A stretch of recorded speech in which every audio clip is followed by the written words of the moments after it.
Star Report. I'm your host, Star. Welcome to the show. Tuesday evening. Let's get down to business. Former NFL wide receiver Stefon Diggs found not guilty in a Massachusetts trial. Not guilty, okay? I'm not really up to speed. I haven't been paying attention. I've just been busy, and I really wasn't interested. But I see a lot of people have been, watching the court today, the court proceeding, and I want to revisit it, as much as I can. Play 2 videos, no more than 2. If there's something to this, let me know. It's not like it was a murder trial. Supposedly his chef, she's claiming he choked her or something, but then come to find out they were dating. Was she trying to get a bag? I don't know. We'll talk about it. Also, guys, this evening, members only. Members only. I just say I have to do this for the members. I appreciate them, I have 2 possible showrunners. The first one, the school to prison pipeline, which I think might be a myth. I grew up in the 70s when it was hard to go to certain schools. I went to private school for 2.5 years. I had to take an exam to get into that school. Wardlaw out in New Jersey. I've spoken to you about that before. But what is this whole school to prison pipeline thing? Is this just black people complaining again?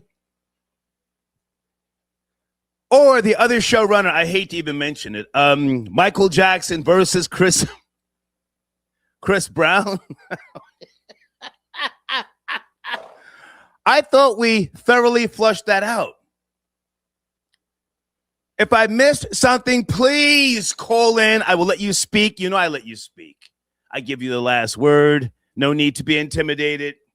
I want you to speak. So those are my 2 options. The school to prison pipeline, is it a myth? Or Michael Jackson versus Chris Brown. Now, let me just say this early.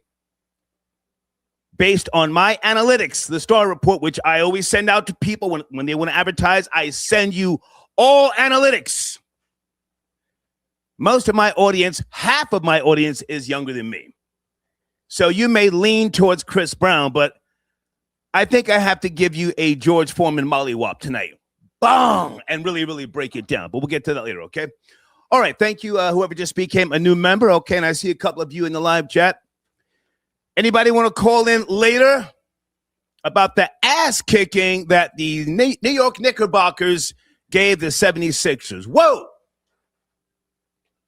And salute to my nigga, Killer Cam, a.k.a. Cameron. He was up on First Take.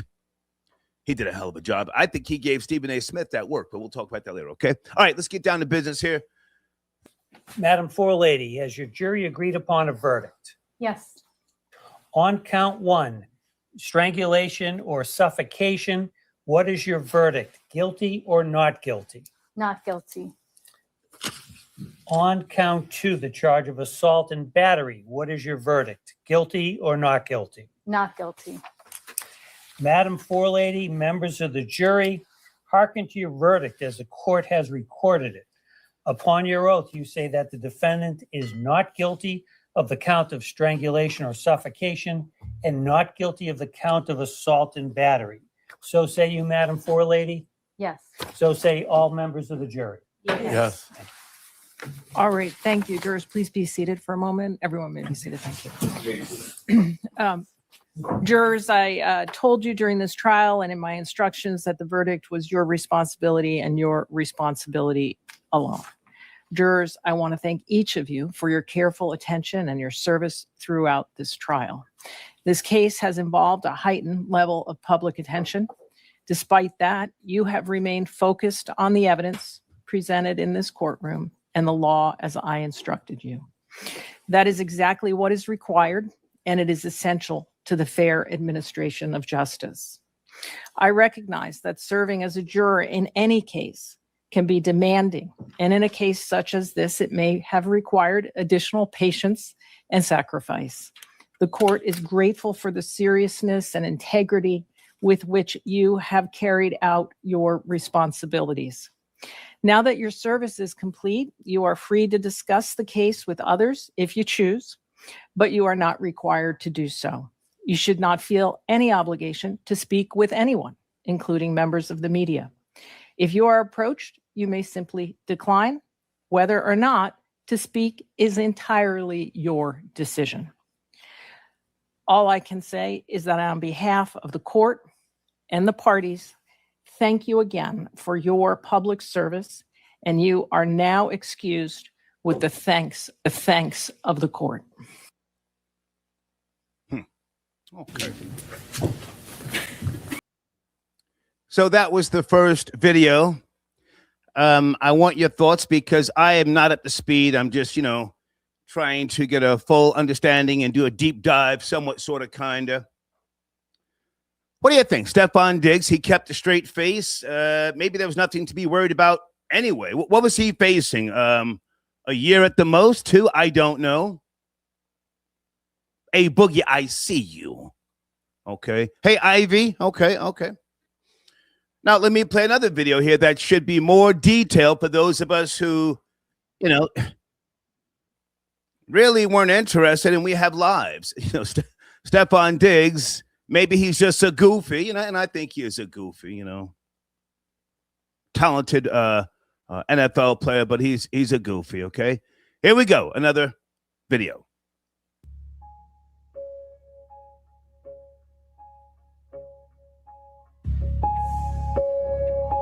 Tonight, a former Patriot star accused of attacking his personal chef.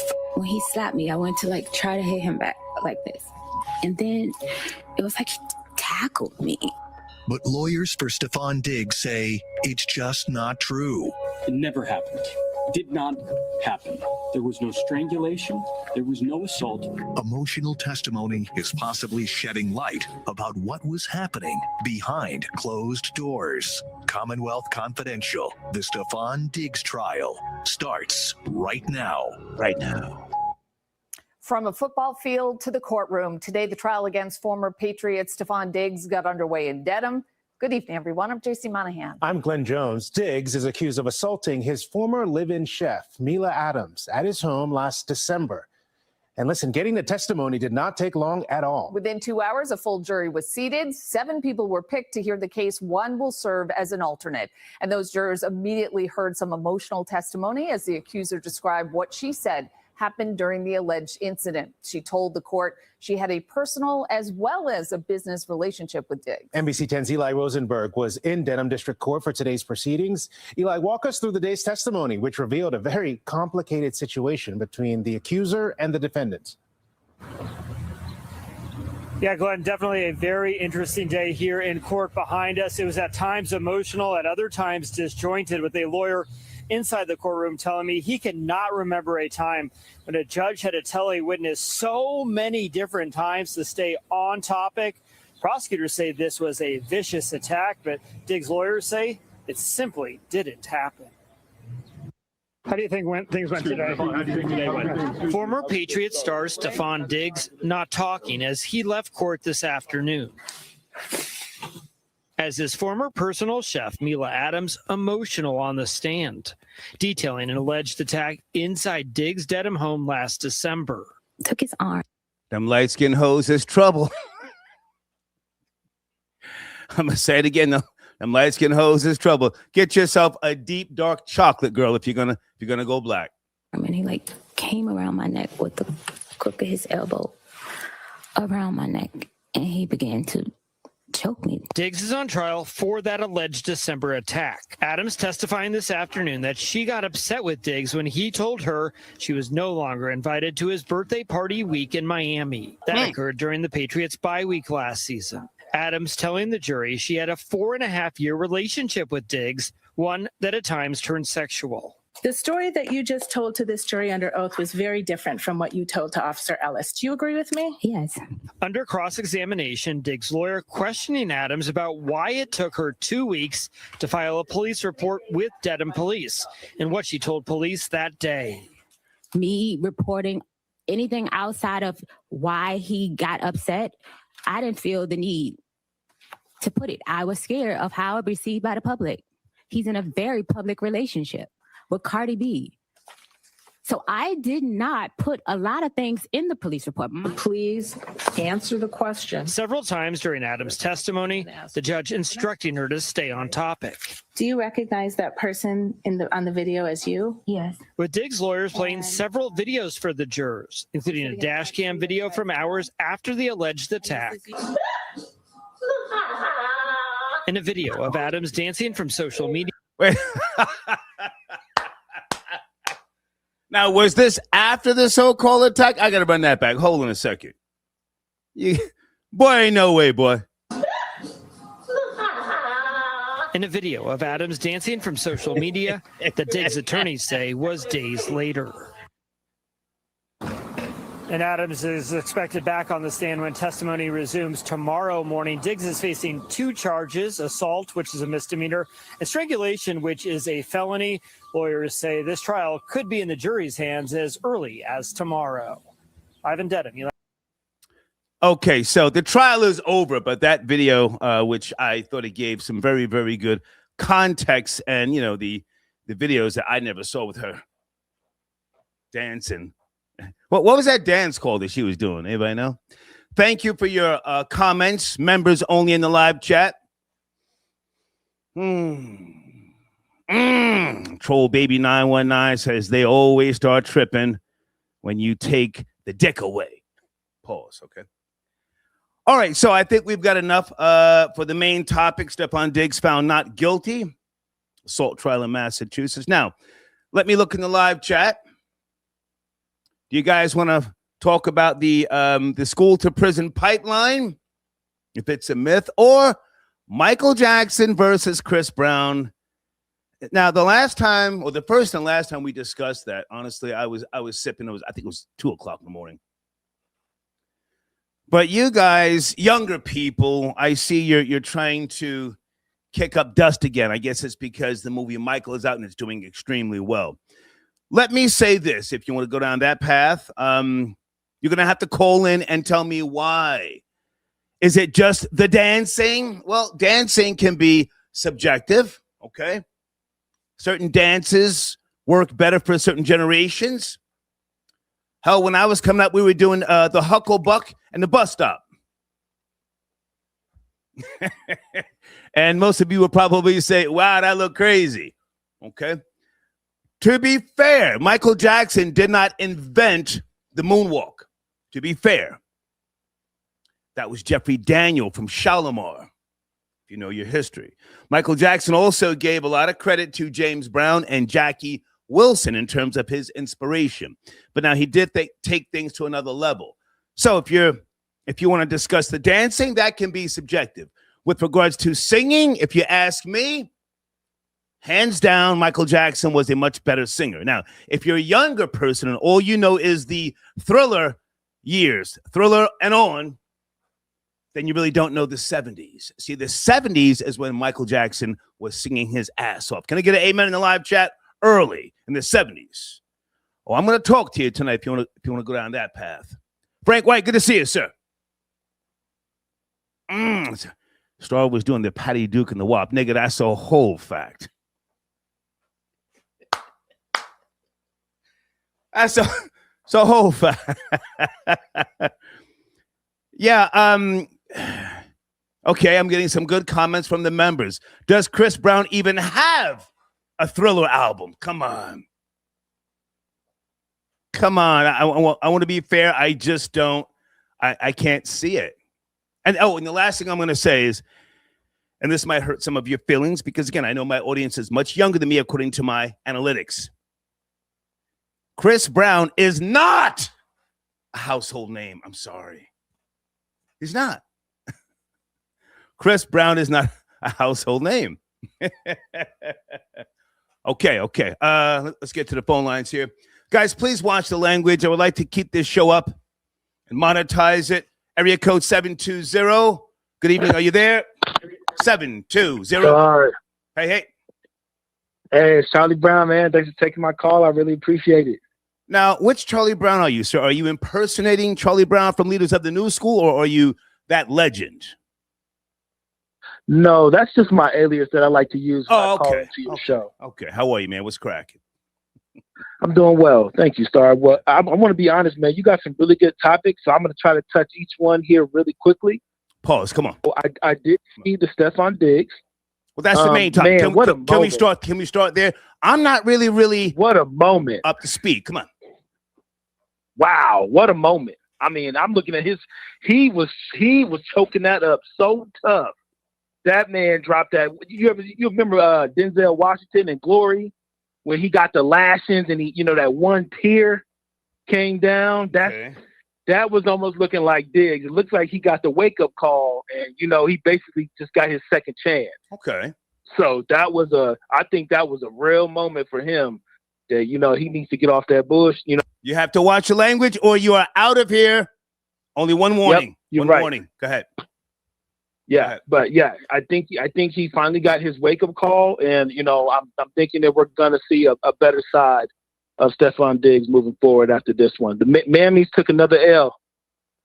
Tell me about Stefon Diggs as a football player. I don't know his full history. I mean, is he really that guy, or is he just an overhyped name with a bunch of kids? Tell me about his athletic ability. Yeah, he's good enough.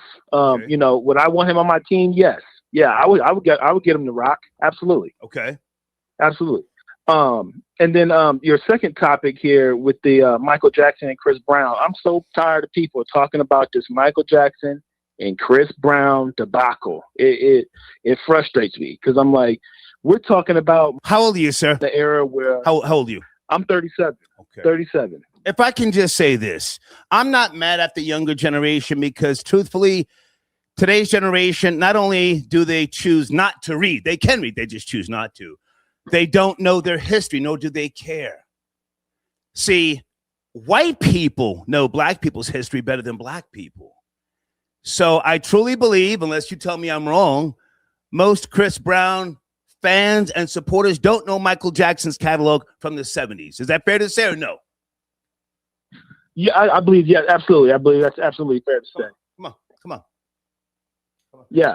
So, I mean, I'm looking at just Michael Jackson's just records alone, and we're talking about somebody who dominated with no internet. So that's what I'm saying. You can't compare Chris Brown to Michael Jackson. It's just different mechanisms on how album sales and how Michael Jackson was able to do what this man did with no internet. So, I mean, you just can't compare them. So I'm like, and if we really want to be honest, Chris Brown ain't better than Usher. I'm picking Usher over Chris Brown. Whoa. If we really want to be honest, I'm going that far. Okay. Yeah. Okay. Yeah. I may have to agree with you on that one. Usher over Chris Brown, and this whole breezy thing is just nonsense. Go ahead and finish up. Go ahead. Absolutely. Go ahead. Absolutely, yeah. I mean, if we want to look at accolades, and we talked about Usher, as far as his Grammys, I mean, he's got 8 compared to Chris Brown's 2, and we talking about. Sir, can I say mother F the Grammys? Stop. You're right. Stop it with this Grammy contrived racist nonsense. I mean, there's so many prominent historical foundational Black American icons, pioneers, and legends who never got a goddamn Grammy. F the Grammys. Take that off the table. Come on. Okay. Well, I'll go ahead and say this here. As far as Usher, as long as he's been around, I mean, he's been around since his teenage years. Chris Brown's following in that path as well. But we're talking about how Usher was able to go into movies, acting. Chris Brown couldn't really cross over. He did a couple dancing movies. Yeah. But, Usher was able to cross over into some real live movies that he's still seeing royalties on right now that he actually acted in. Okay. So I appreciate the call, sir. Brown, yeah, I'm taking Usher over Breeze, and I rock with. Thank you, sir. Thank you for your donation there. That's a member. Okay. All right, folks, you're going to have to call in. Please don't send me a bunch of emails. You can call in. I feel like talking this evening. Barrow, who are you? What's going on, man? Are you a member? I don't have my contacts in, so I don't feel like reading a bunch of stuff tonight. I can read. I just, not tonight. Isaiah, peace. He says, not all coochie is worth the stress and problems. That's a whole fact. But you see, I'm not mad at Stefon Diggs. He's young, so you're gonna You're going to make mistakes. You're going to make mistakes. You're going to get caught up in the nonsense. Oh, my goodness. I got caught up. I want to go back in the old stuff, but I was brawling with a Puerto Rican girl, 1983, 152nd Street between Broadway and Amsterdam, fourth floor. Brawling 3 o'clock in the morning. Bow, bow, bow, bow, bow, bow. Had that have been something that was filmed at that particular point in time, who knows how far I would have gotten life. Blade, I got your donation. Thank you. Blade says, nigga, I'm younger than you. And I say MJ all the way. Okay. Well, let me say this. Since most young people, you do not know Michael Jackson's catalog in the 70s. Now, this is when he was with Motown, and the corporation wrote most of their songs. Thus, the reason why Joe Jackson moved the group over to Epic. And then they were getting writer's credits and producing credit and so on and so forth. But let me say this. I just want to name 3 songs that I think from the early 70s that Michael Jackson sang that crush Chris Brown's entire catalog. 1971, he was with the Jackson 5, the song called Never Can Say Goodbye. 1972, I Want to Be Where You Are. That was from his solo album. Also, Got to Be There, 1972. Those 3 songs, if you have not heard them, which you probably haven't, go listen to Michael singing. Before he got the nose job, before he started doing all that, before all of that. Those 3 songs crush Chris Brown's entire catalog, if you ask me, okay? All right, phone lines are open. Hold on a second. Isaiah, thank you for your other donation. Young men to practice discipline, not all coochie. Well, sir, again, I can't just say that. I mean, at my age, and truly believe that, because you have to go through things. You have to, take L's with these females to reach a certain place and or position in life. Thank you for your donation, Isaiah. Oh, here's somebody I haven't spoke to in a while. Colleen, is that you on a Tuesday evening? Colleen. Hey. Hey, where you been? How you been? What's going on? Everything's great. I just wanted to address 2 completely different subjects tonight. First and foremost, I just watched This Is It yesterday on Prime Video. Oh, wow. And I cried my eyes out of my head. The Michael Jackson documentary, for those who don't know. This Is It. It was so good. And if you're not familiar with Michael Jackson, and I understand what, people have a preference for Usher and Chris Brown, especially people who are much younger than us. But I implore you all to watch This Is It. He was a genius. Mm-hmm. He was a genius. Yeah. He was so dedicated to his craft. He just was magnificent. He was really one of the greatest of all time. So I really suggest and highly recommend This Is It. The joy of his dancers. Colleen, I have to jump in and say respectfully, most of these younger people today, they won't pay attention. I appreciate you, but they're not going to go back. They're just, it's like, oh, that's that old stuff. They literally dismiss a lot of old things, but can we bring it up to speed a little bit more? Why do we have a constant comparison to Chris Brown? I can take the whole wannabe gang stuff off the table and just look at him as a singer and an entertainer, and I don't see it. Am I wrong?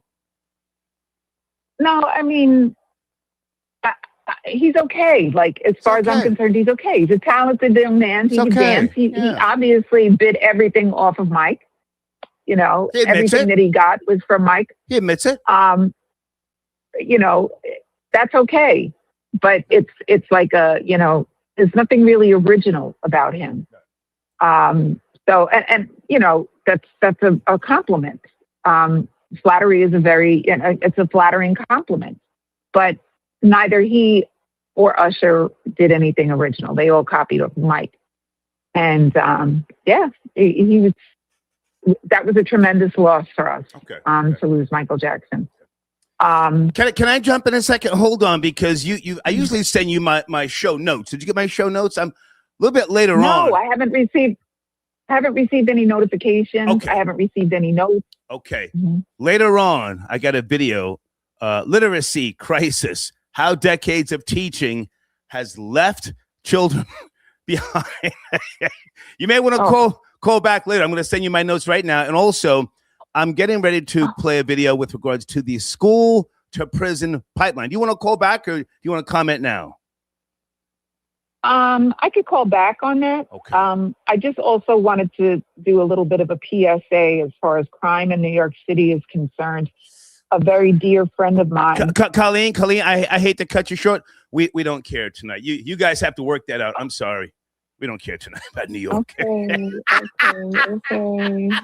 Okay. Listen. Okay. I appreciate you. I just sent you my notes. But you can just let me know if either one of those topics you want to talk about, because I want to focus on Stefon Diggs first. But the literacy crisis and the what is it? The school to prison pipeline.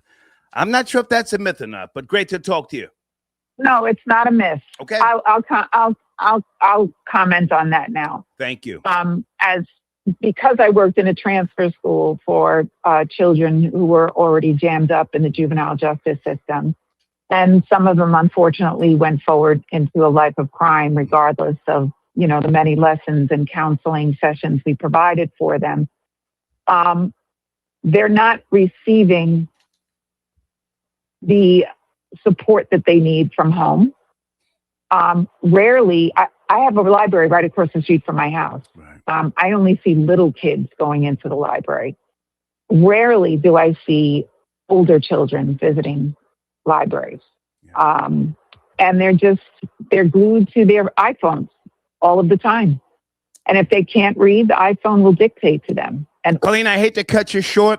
Let me play the video and then maybe call back, because I'm kind of at the point now where I don't believe that this is a reality. I think that a lot of these parents and these kids are making poor choices, and I'm not buying. I'm not buying all these the programs. Yada. I think I'm right where Dr. Claude Anderson is. But let's talk later about it. Okay. Okay, that's fine. Bye now. Bye. Okay. The school to prison pipeline. Thank you for your donation, James. Good to see you, sir. Okay. Okay. Thank you, sir. He says, happy belated. Well, I celebrate every day for my born day, but thank you, sir. You are appreciated. Blade, can you send me a link, please? I don't have time right now to see who else is crashing out. Let me look in the live chat. And I want to make sure I'm promoting my sponsors. Oh, there he is, www.pimpinken.net. www.pimpinken.net. A man who I haven't seen since 1999. And he's the guy, in case you've ever heard me say, I don't need you. I'll let the welfare feed you. That's his line. Can I get a one in the live chat if you've ever heard that line? That's Pimpin' Ken. I don't need you. I'll let the welfare feed you. So when we talk about certain things, I always like to acknowledge people who, said them. Young Kobe, I got your donation.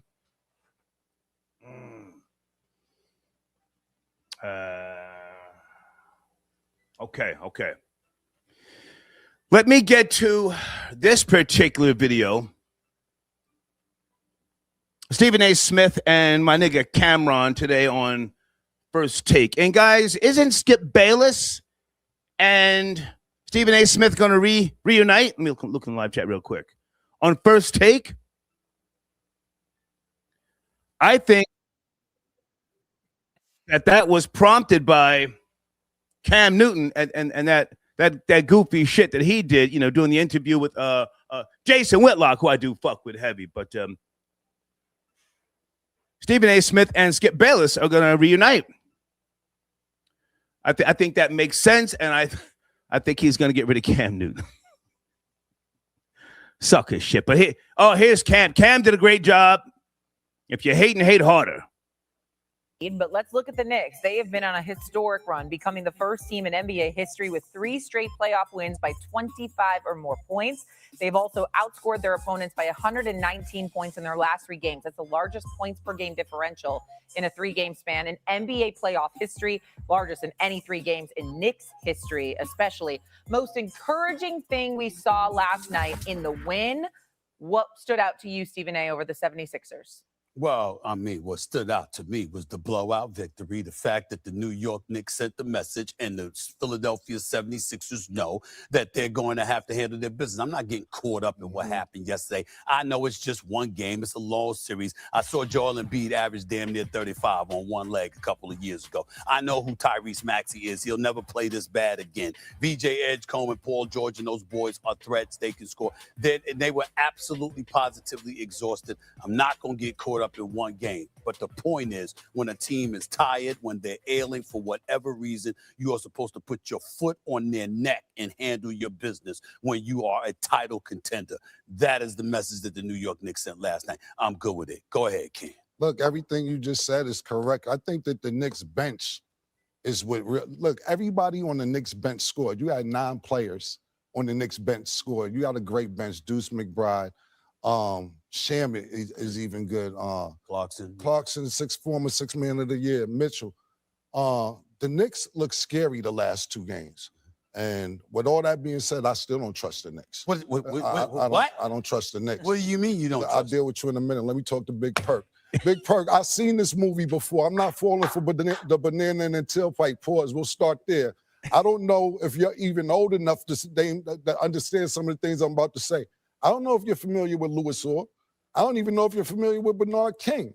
These are players that's supposed to do it for the Knicks. I don't know if I'm pretty sure you know Charles Oakley and them guys, Anthony Mason, John Starks, Patrick Ewing. They was actually up 3-2, 1994 finals, where everybody in New York was celebrating. We're about to win the championship. Michael Jordan went to play baseball.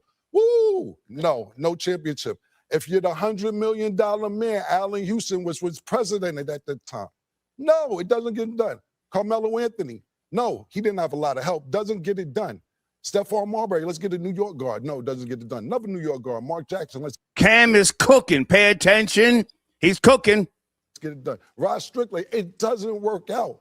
I'm not going for this. I understand it. Anthony Hardaway. Julius Randle, I'll talk to you in a minute. I got something to talk to you about in a minute. I got you. I got something to talk to you about. How about we get a Hall of Fame coach?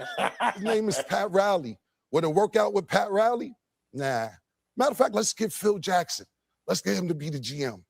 You know, even though he's in Wyoming doing whatever he was doing in Wyoming, wasn't really there most of the time. Let's get him. It doesn't work out. I'm not falling for this. I'm not going for it. And then you know what happens last year, Perk? Last year, the Knicks get to the Eastern Conference Finals. You know what they start doing? Naming streets after players. Carl Anthony Town Square. Jalen Brunson Avenue, Mitchell Robinson Bridge. What are we doing? It's the Eastern Conference Finals. It's the Perkins. No. When y'all got the Eastern Conference Finals, y'all started naming streets after people. I'll deal with you in a minute. I'm not dealing with you. I'm talking. I got something personal to you. I got to talk to Perk. I'm gonna wrap it up real. Can you just focus on the suit and the handkerchief in the left pocket? This nigga's styling on him. Real quick with this, Perk. Last thing I'll say is this. I'm not going for it. And you, what I got to say to you is this. It was just a week ago. You was ready to fire everybody, Mike Brown. You said you called out Worldwide West. I think you said you wanted everybody on the Knicks going. And then not just that, I'll leave this last before I get Big Perk. I remember about 2-3 years ago, you said you're not going to get emotionally involved anymore.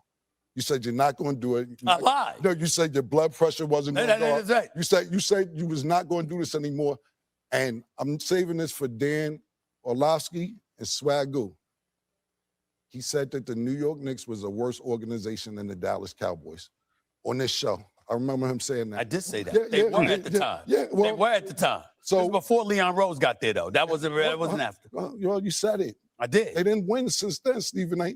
You emotionally involved the game. You're back being emotionally involved. You said you wasn't. I cannot believe I invited you on the show. Yeah, I can't believe I invited him on the show, Big Perk. He betrayed New Yorkers already. See, that's the thing. The first segment, the first The whole day. thing is I haven't betrayed New Yorkers. Big Perk gave me a compliment in my suit. This is Yankee pinstripe blue. Champion of the century. All right. Yeah, sorry about that. Well, look, I'll deal with now,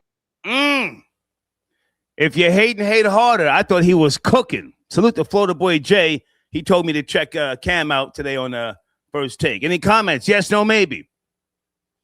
He said he's seen this movie before. So the last two games, yes, the Knicks beat the hell out of the Atlanta Hawks.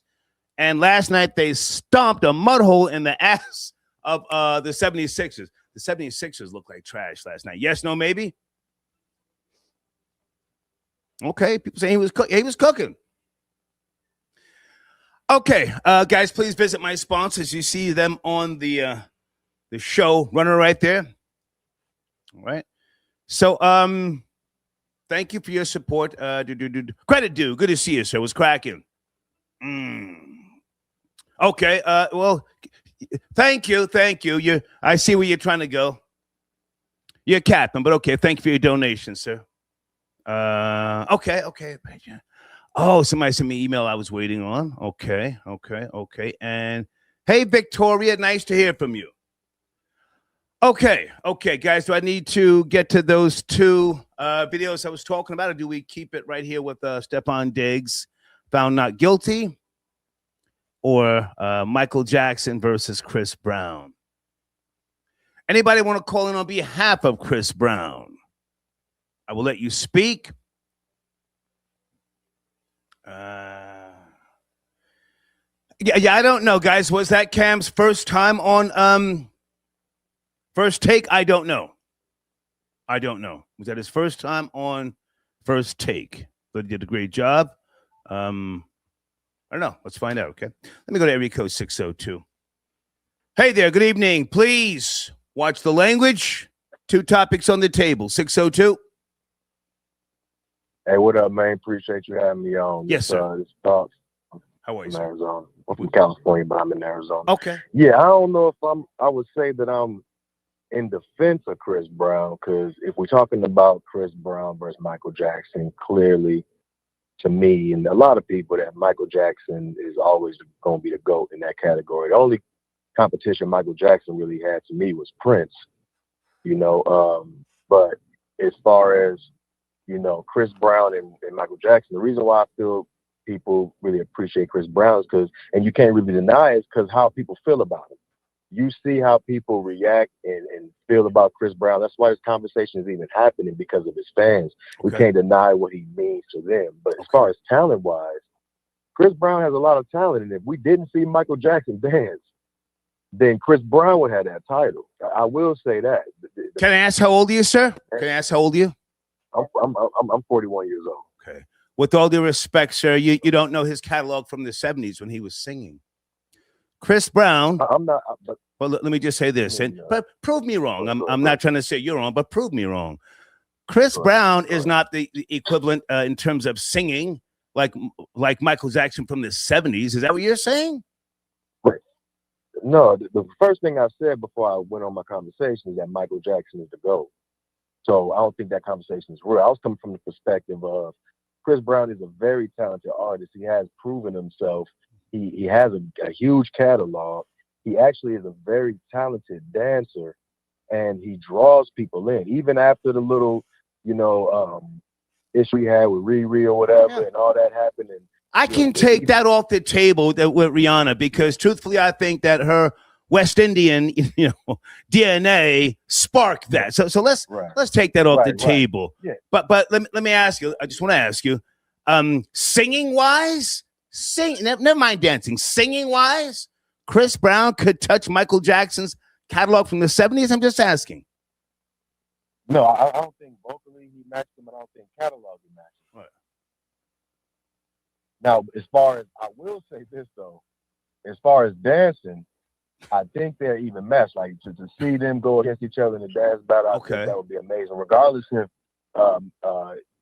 Chris Brown is emulating, Michael Jackson's dance moves. There's been things that I've seen, clips. And I'm not a Chris Brown fan. I don't listen to Chris Brown like that. Okay. I'm not out here going to his concerts. I'm not like that engaged. Right, I'm talking about what I see and how people respond and how they, how they talk about it. I Okay. can't deny that. Okay. So there's things that I've seen where the man is very talented.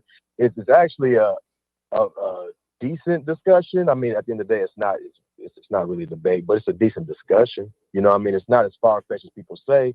If you were to look at Chris Brown's relevance to this culture, just like Michael Jackson's was back then. I mean, look, you got females coming in to see him and paying $1,000 for a meet and greet. You know what I mean? You could say something like, well, dude, everybody came to see Michael Jackson. They was fainting when they seen him. You know what I mean? Like, these are just different ways your fans show respect and how, how engaged they are with you. You know what I mean? How much they adore you. They come and pay $1,000 just to see you. You know what I mean? Behind paying the concert tickets. This is just, if you have a fan base like that, you must be doing something. And he's been doing it for a long time. Okay. Chris Brown came out when he was like 15, 16 years old. You know what I mean? He was out here with "Excuse Me, Miss." He wasn't even 18 yet. You know what I mean? So, all right. He's been in it for a while. So they give him that benefit. I don't agree with you, but I'm letting you speak, and you have the last word. So go ahead and land your plane. No, that was it. Like I said, Michael Jackson to go. I don't think it's a real debate, but I think that because we've seen Michael Jackson and so many other talented artists, we may not necessarily appreciate the ones we have going on right now that are actually just as talented. Okay. I appreciate the call. Thank you. All right. Yes, sir.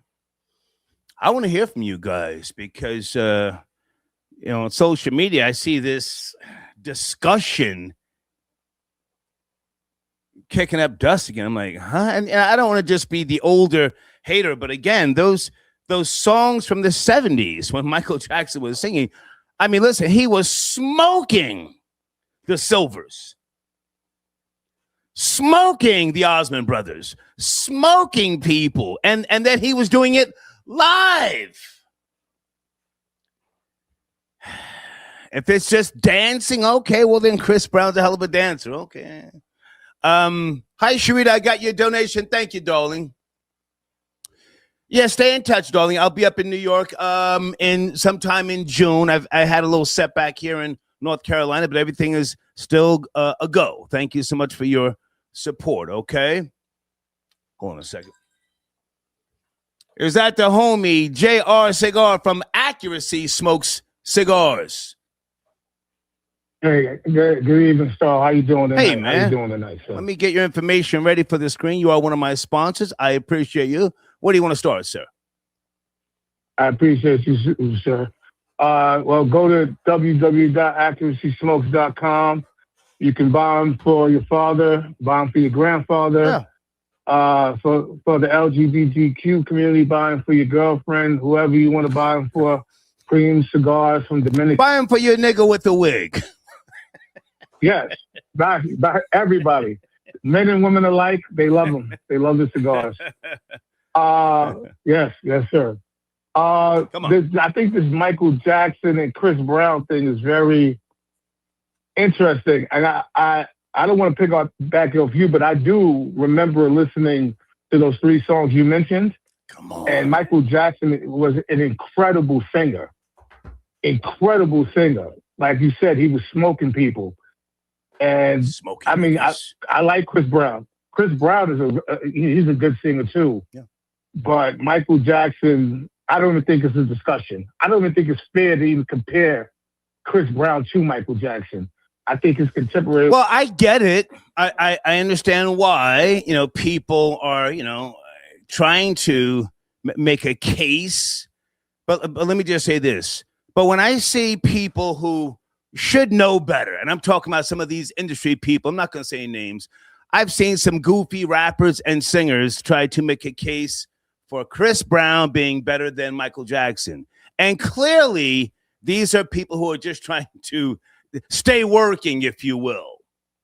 I just had to say that because it's like, entertainers will say anything for a bag in similar fashion to how a lot of black rappers used to say that, Puerto Ricans help create hip hop. And that is a lie. Go ahead. Yeah. I mean, the thing about it is that Chris Brown idolized Michael Jackson. I don't even think Chris Brown could even say he's better than Michael Jackson. So for somebody else to even say that, He for would him, like you never. said, He would never. yeah, I think it's sensationalism. I think some people, like you said, they just say stuff to say it for clout, and I think it's just blasphemy. And I want to touch on that Negro, Mr. Stefon Diggs, who can't seem to get out of his own way. You know, I mean, he beat the case. It seems like he beat the case. I think they found him not guilty, if I'm not mistaken. Yeah, not guilty. And he has other cases. He has some other guy claiming that he tried to violate him, and his NFL career is kind of in limbo. So I could see why he probably was trying, because but some team will sign him, but he's not what he was. Yeah. He's not the player he was. Okay. But Cardi B being his baby mama, he can definitely get into reality TV, and I think he'll be fine. Okay. But I think he's troublesome. I think he's a nigger. Whoa, okay. Yeah. Multiple baby mamas and all this, craziness. I get it. He's young, but what team do you think he's going to go to now that this case is behind him? Stefon Diggs. Any thoughts? He'll probably go on the veterans minimum. He's not a number one like he used to be. He's more like a number 3. So any team can use him. He'll probably sign for a veterans minimum. Anybody can use him. I mean, they lost it. If he'd have won the championship, he probably could have gotten a mid-level exception deal. But is he better than my nigga Tyreek Hill? Oh, look. Well, Tyreek Hill was a problem. I don't think. No, JR. My question is Stefon Diggs better than Tyreek Hill? Tyreek Hill is still that nigga for real. I mean, he's a goofy, but he's still that nigga. Yeah, he is. No, he's not better than Tyreek Hill. Okay. Tyreek Hill had hands and speed. No way, no how he's better than Tyreek Hill. Okay. Yeah. So I appreciate you, man. I got to take these other calls. Salute, AccuracySmokes.com. I appreciate you, Star. Good night. Thank you, sir. Yes, sir.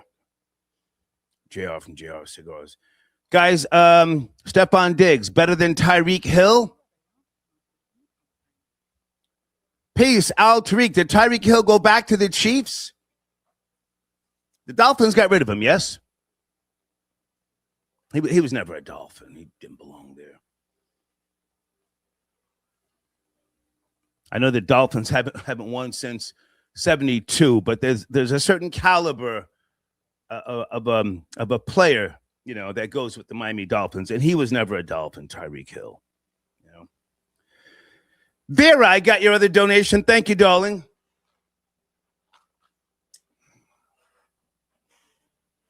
Hold on a second.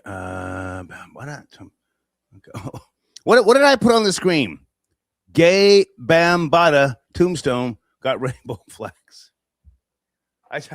I meant to push this one here. Altree, go Chiefs. Is he back on the Chiefs? Stefon Diggs.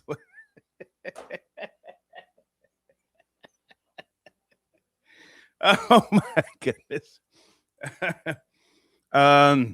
Jose, thank you for your donation. Star, I've been supporting you for years, but please stop denouncing our contributions to hip hop. I assume you're Puerto Rican. So listen, sir, I fuck with you the long way. Pause. I was in 1018 roller skating with the PRs. Back then we called them PRs.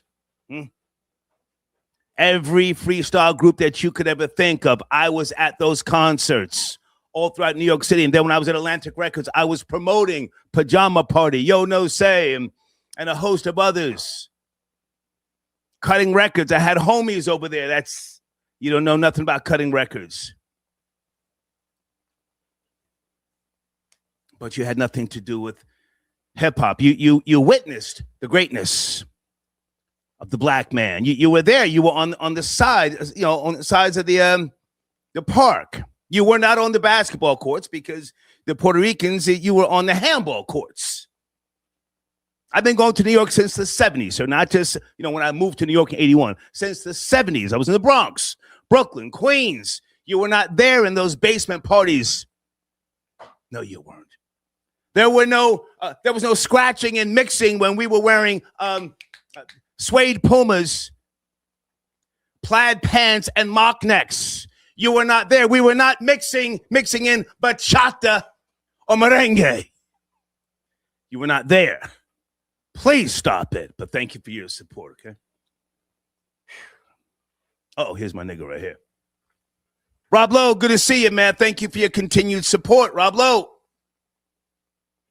Salute, Star. I just wanted to briefly touch on the Michael Jackson thing. Please. I did see the movie. I saw it last Thursday. Okay. As a matter of fact, when I was watching it, you actually came on. Okay. But the movie was all right. I will say that that's his nephew, right? Jafar. He definitely did a good job with the dance steps. Some of the nuances are there. Yeah.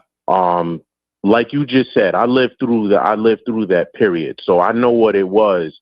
The air that you know what it was like in the air, the atmosphere of when Michael Jackson was alive, and I'm going to say who all of them were competing with. They were all competing with each other, and they were making timeless music at that time. You actually had to be alive during that time, and you had to be aware. It's not enough to say that you were 3 years old, right, because you didn't know what you were seeing or what you were hearing or what you were witnessing. Right. But the movie was all right.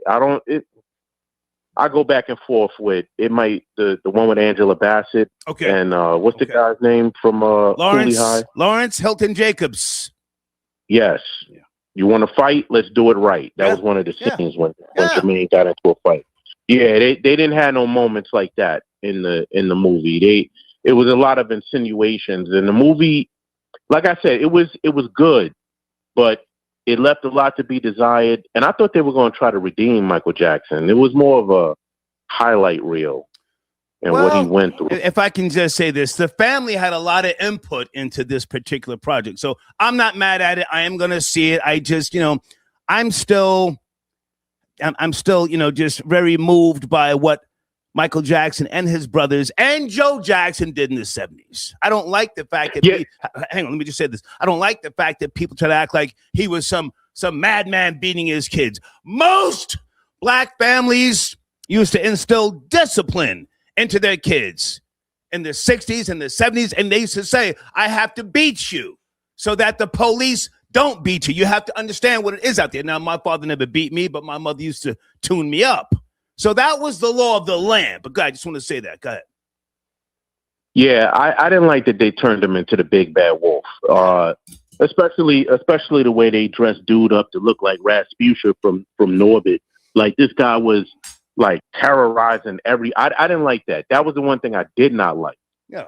It's like you said, like I was in the same predicament. My father never laid a hand on me, but I was afraid of my father. It was my mother who used to whoop my ass when I used to get into all sorts of, things. But lastly, I'll say this. All of this Chris Brown nonsense needs to stop.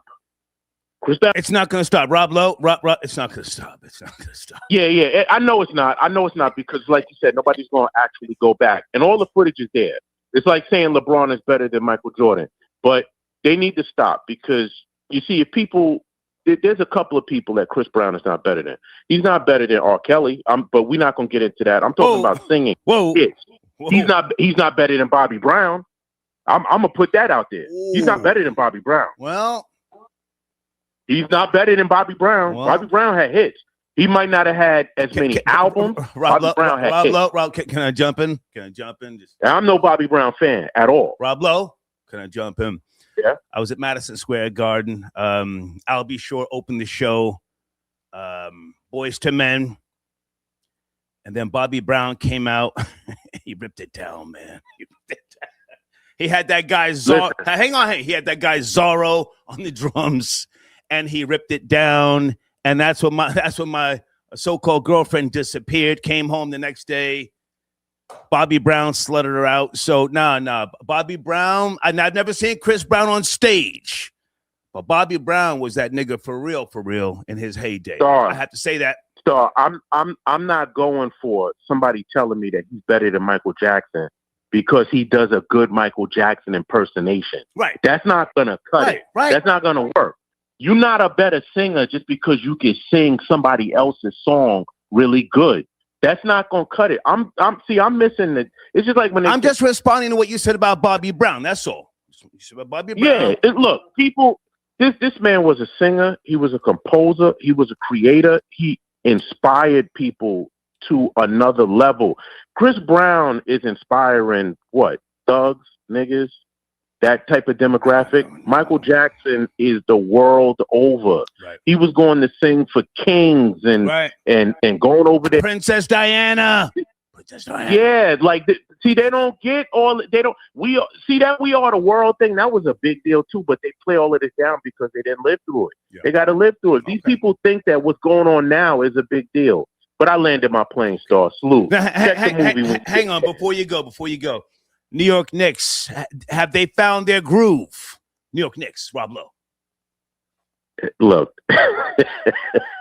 I've lived in New York all my life. I'm not going to believe it until they win the tip. I don't care what happens. I don't care how many people is out there pulling street lamps down. Right. When they win, then I'll tell you they did something. Salute. Yes. That's my guy, Rob Lowe. As much as I like to objectively hit on Bobby Brown, that black son of a bitch, oh my God, that night, Madison Square Garden, whatever year that was, and he had the Gumby hairstyle. You guys ever heard the Gumby? Girl, only thing that matters in my life. Bitches were screaming. Damn near fainting. And he's doing the fucking dance, and the band was cooking, and this nigga, then what's that song? Tenderoni. That's when my alleged girlfriend / part-time prostitute disappeared. She said, I'll be right back.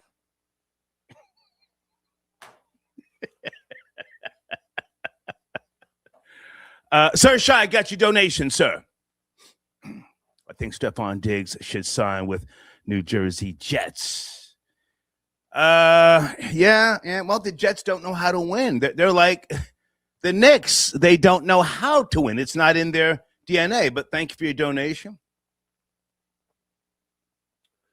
Speaking of the Knicks, guys, is it just me, or is Carmelo Anthony the worst fucking basketball commentator? I saw him and Tracy McGrady, who is, I like him in terms of basketball commentating. Vince Carter, he's okay. And there was some, I think that was a female, dark skin in a black dress, or was that one of those, trans people? The nigga had a deep voice and a lace front, and then you had Carmelo Anthony. He's standing there with a fucking piece of paper like, you don't know what's going on. That was cringe. Area code 973, please. Watch the language. Are you there? Good evening. Stefon Diggs, hey, not guilty. Good evening, Star. How are you? This is Dave from Farley. Hey, man, how are you? Farley Avenue in Scotch Plains, my hometown. Yes, sir. Right up front. Yes, sir. Where do you want to start? I want to start with the Michael Jackson, Chris Brown thing. Okay. Again, it is one of those things where you had to be there. You will wake up on Saturday mornings and see a Jackson 5 cartoon. Okay. You also had the Jackson Family variety show, along with multiple albums, not only multiple albums, multiple soundtracks. And if I'm not mistaken, I think they even had a cereal at one time. But see, these people can't really comprehend having to get up and actually physically go out to a record store, stand online, and purchase an actual album or 8-track back at this time. Because when they were really jumping, 8 tracks was just, It was the tail end of the 8-track era. But let me just jump in for a second. I can even put something else on the table here. The Jackson 5 were from the hood. Gary, Indiana. Yes. The hood and the way they presented themselves when they were on the Diana Shore show, when they were on the Merv Griffin show, when they were traveling and doing all this stuff and speaking in front of people. They gave young people something to aspire to be, young black people. The way they would enunciate and carry themselves. And they were from the slums of Gary, Indiana. Chris Brown is from Virginia, trying to be a goddamn a blood gangbanger. Go ahead. I had to say that. Go ahead. And the guy is talented. You cannot take his talent away from him. Hopefully he matures out of this stage that he's in. I actually like Chris Brown, but in comparison to Michael, there is no comparison. Okay. And that's just the bottom line to it. Hang on a second, sir. Before you go, any thoughts on the New York Knicks, or do you not care? I thought Cameron did a great job on First Take today. Do you care about that discussion? Not at all. Okay. Not at all. I appreciate the call. Salute. Yes, sir. Have a good night. Salute. Okay. All right.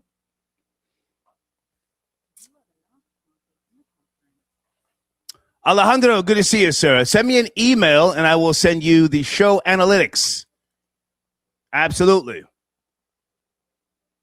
You should have my email address, thehater1964@yahoo.com. We always send you analytics so you can see what the show does. You can see the different ranking positions and the categories and the retention, and you can see everything in terms of how many people watch the show on mobile devices. We can give you breakdowns on cities. Send me an email, all right?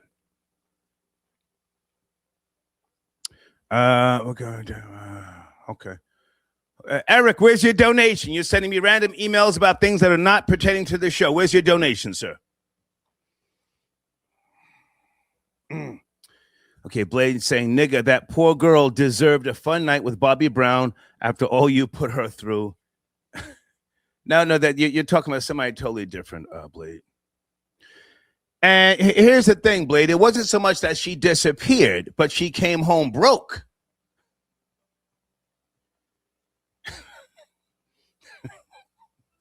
I haven't been in love since 1970. I think it was 78. I didn't love the bitch, but she admitted she was hanging out with Bobby Brown and his team, and the bitch came home broke. I started to give her an eye jammy. Can I get an amen from niggas in the live chat who we don't give a fuck where you go, bitch, but don't come home broke. Shucking and jiving TV. What's going on, sir? Okay. All right. Thank you, guys. I'm going to pass on Benzino crashing out again. I want to play another video here. Hold on a second, because I see a couple of people. You're in your feelings about the foundation of hip hop, a black art form. Black art form. We've had the discussion before. I don't want to keep going back into it, but I want to play something for you. This is one of your early architects. I haven't seen this man in years. Fab Five Freddy.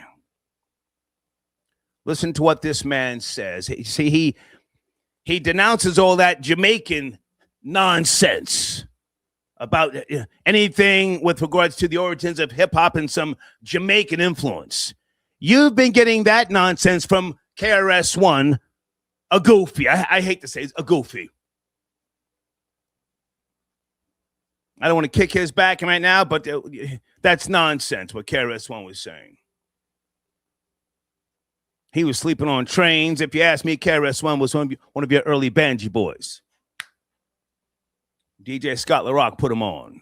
But here we go. This is Fab Five Freddy talking about how Jamaica had no influence in hip-hop. Pay attention. People get wrong in the early hip-hop scene. This idea that because Kool Herc was born in Jamaica and came up, he must have brought this whole dance hall thing up, and that's big inspiration for hip-hop. That wasn't the case, because when Kool Herc comes up, he's like 12 or so years old. He's not trying to emulate what King Tubby and the big producers in Jamaica are doing. I spent a lot of time in Jamaica. I directed most of Shabba Ranks' videos, and I loved the Jamaican scene and sound. I talk about it in my book. When it first popped off, when the U-Roy, I-Roy, Big Youth, I was into all that stuff. The Jamaican dancehall DJ and the mobile disco DJ were emulating what the record DJ, which is the actual original DJ, the disc jockey, was doing. He was the guy on the black side that can talk some slick jive pattern. Keep riding aboard the big rocket, Dan. You my man. Don't you ever forget about it. And tell everybody in East Orange about the big rocket ship show, and it's all yours. Sounded cool, had all the hot records. He controlled playing music, and that's what the DJ actually wanted to do. So when you check the early Jamaican sound system, if you really dig in deep, you'll know that the Jamaican DJ, when the weather was right, was able to pick up the black radio station coming out of New Orleans and coming out of Florida, coming out of Miami. All the black DJs had late night shows, but when the weather was right, you could tune in and hear. Let me play it one more time for you. Pay attention, goddammit. This is Fab Five Freddy. What is it that people get wrong in the early hip hop scene? This idea that because Kool Herc was born in Jamaica and came up, he must have brought this whole dance hall thing up, and that's big inspiration for hip hop. That wasn't the case, because when Kool Herc comes up, he's like 12 or so years old. He's not trying to emulate what King Tubby and the big producers in Jamaica are doing. I spent a lot of time in Jamaica. I directed most of Shabba Ranks' videos, and I loved the Jamaican scene and sound. I talk about it in my book. When it first popped off, when the U-Roy, I-Roy, Big Youth, I was into all that stuff. The Jamaican dancehall DJ and the mobile disco DJ were emulating what the record DJ, which is the actual original DJ, the disc jockey, was doing. He was the guy on the black side that can talk some slick jive pattern. Keep riding aboard the big rocket, Dan. You my man. Don't you ever forget about it. And tell everybody in East Orange about the big rocket ship show, and it's all yours. Sounded cool, had all the hot records. He controlled playing music, and that's what the DJ actually wanted to do. So when you check the early Jamaican sound system, if you really dig in deep, you'll know that the Jamaican DJ, when the weather was right, was able to pick up the black radio station coming out of New Orleans and coming out of Florida, coming out of Miami. All the black DJs had late night shows, but when the weather was right, you could tune in and hear. Okay. Let's remove that off the screen. Salute to Fab Freddy, pardon me. Kid, I got your donation. Name one famous Chris Brown dance move. I don't know.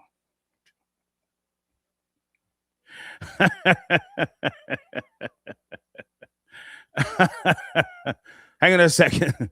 We have comments from members. Members only live chat. Great 1765 says Star was crying while hitting her. Okay, you're talking about my girlfriend who came home after letting Bobby Brown slut her out. No, I wasn't crying, sir, but I thought the bitch was coming home with an 8-ball. I did grab her. Said, bitch, I'll kill you. You don't got nothing. You don't got no fish scale. The fuck? Thank you for your comment, though. Okay, I think we're past some of these topics. Yes, no? Showrunner, www.stacygalore.com/business. Please go there. Tell Stacy I sent you if you need any type of opportunity. Stacy Spence Skrilla.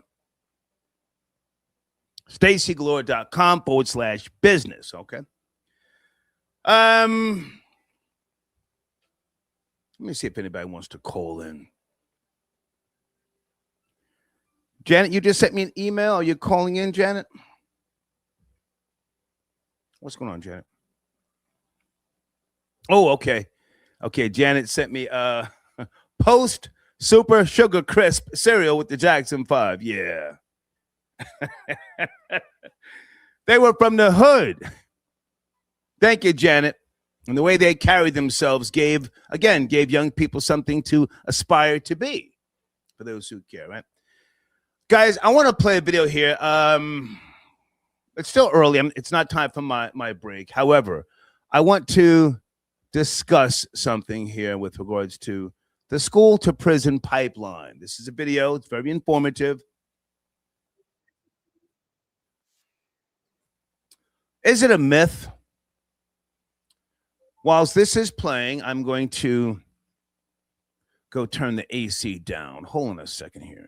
Remove from studio. The school to prison pipeline. I don't know.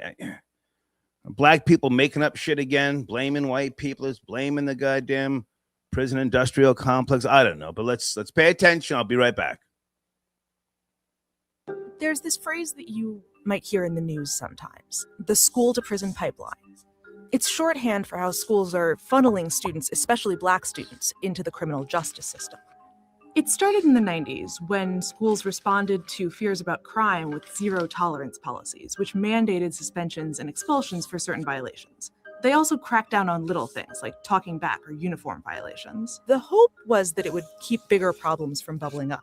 But as a result, out-of-school suspensions have doubled since the 1970s, and they keep increasing even though juvenile crime rates have now been dropping for years.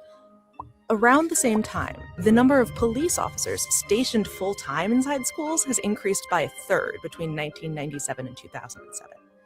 Ostensibly, they were there to prevent mass school shootings like the one at Columbine, but they end up being a way for schools to basically outsource discipline to the police. Schools with officers have 5 times as many arrests for disorderly conduct as schools without them. Sometimes the results are shocking. But the less visible effect is that schools are feeding the racial disparities in the criminal justice system. Consider the fact that schools are more likely to have an officer on their campus if the student population is more than 50% black. You might assume that that's because there's more crime at these schools, but although students at police schools are more likely to be arrested, they're not actually more likely to be charged in court for weapons, drugs, alcohol, or assault, at least according to one study. During the 2010-2011 school year, 1 in 6 public school students in the US were black, but they accounted for 1 in 3 arrests at school. Same goes for other forms of school discipline. Black students are suspended or expelled 3 times more frequently than white students. It actually begins in preschool. 18% of preschoolers are black. But if all preschoolers suspended more than once, 48% are black. Studies show that differences in behavior can't fully account for these disparities. Black students and white students are sent to the principal's office at similar rates, but black students are more likely to end up with a serious punishment. One study found that white students are more likely to be suspended for provable offenses like smoking or vandalism.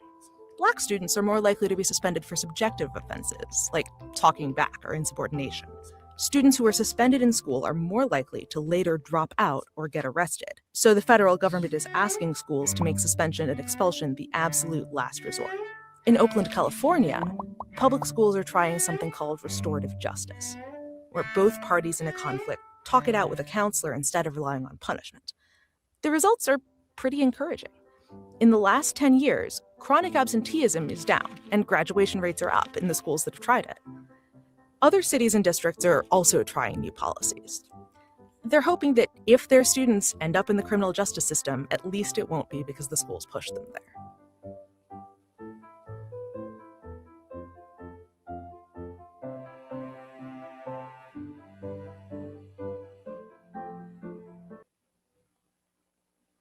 Okay, phone lines are open. Do you care? I hope that you do. Is it a myth, the school to prison pipeline? I saw a nice comment in there from a member. Hold on a second. Let me see if I can find it. I don't know where it is. I'm sorry. I can't find it. Someone was saying that it's not a myth. Okay. Might you want to call in?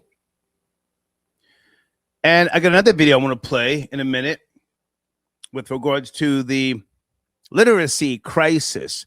Why is there a literacy crisis? Why? I have no biological kids, but again, I have helped raise kids, and I went to a couple of those, what do you call those things? Meetings? Is it PTA or something like that with the beautiful girls I was dating with their kids? I tried. I just, I didn't have the patience, and, I'm checking shit. I just didn't want to go down that path. Tariq, peace. Okay, with those marshmallow shoes comfortable? I should never told you guys about the marshmallow shoes. Okay, here's a comment. Pardon me. Who is that on the screen, guys? I can't see that. Okay. It's not a myth. Kids who fall behind in reading early often face serious long-term consequences, including a higher risk of ending up in the justice system. Why?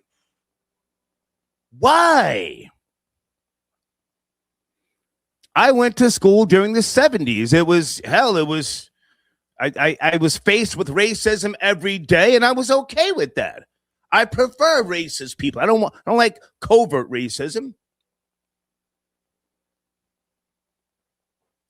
Why are the kids not reading? I got a video that I'm not going to play. Let me just ramble here for a second. I saw a teacher from a YouTube platform where she was saying that in today's world, they adapt. The curriculum adapts to what the kids already know. Now, that doesn't sound right to me. Why don't you enforce them to read the way that they should read and be facing things in the world? Yes, no?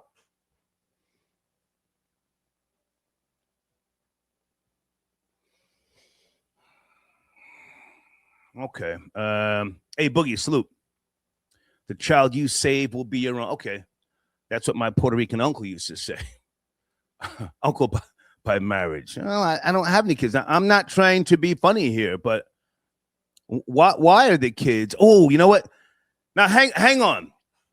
Is that true, or is that just what people are saying on social media? Since slavery, is the literacy rate and crisis, is it worse now than it was during slavery?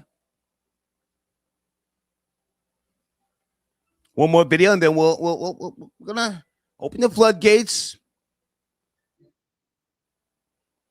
Hold on. This is from last year. This is not me saying it. I'm just funneling the information. Tell me something. Tell me I've got it wrong.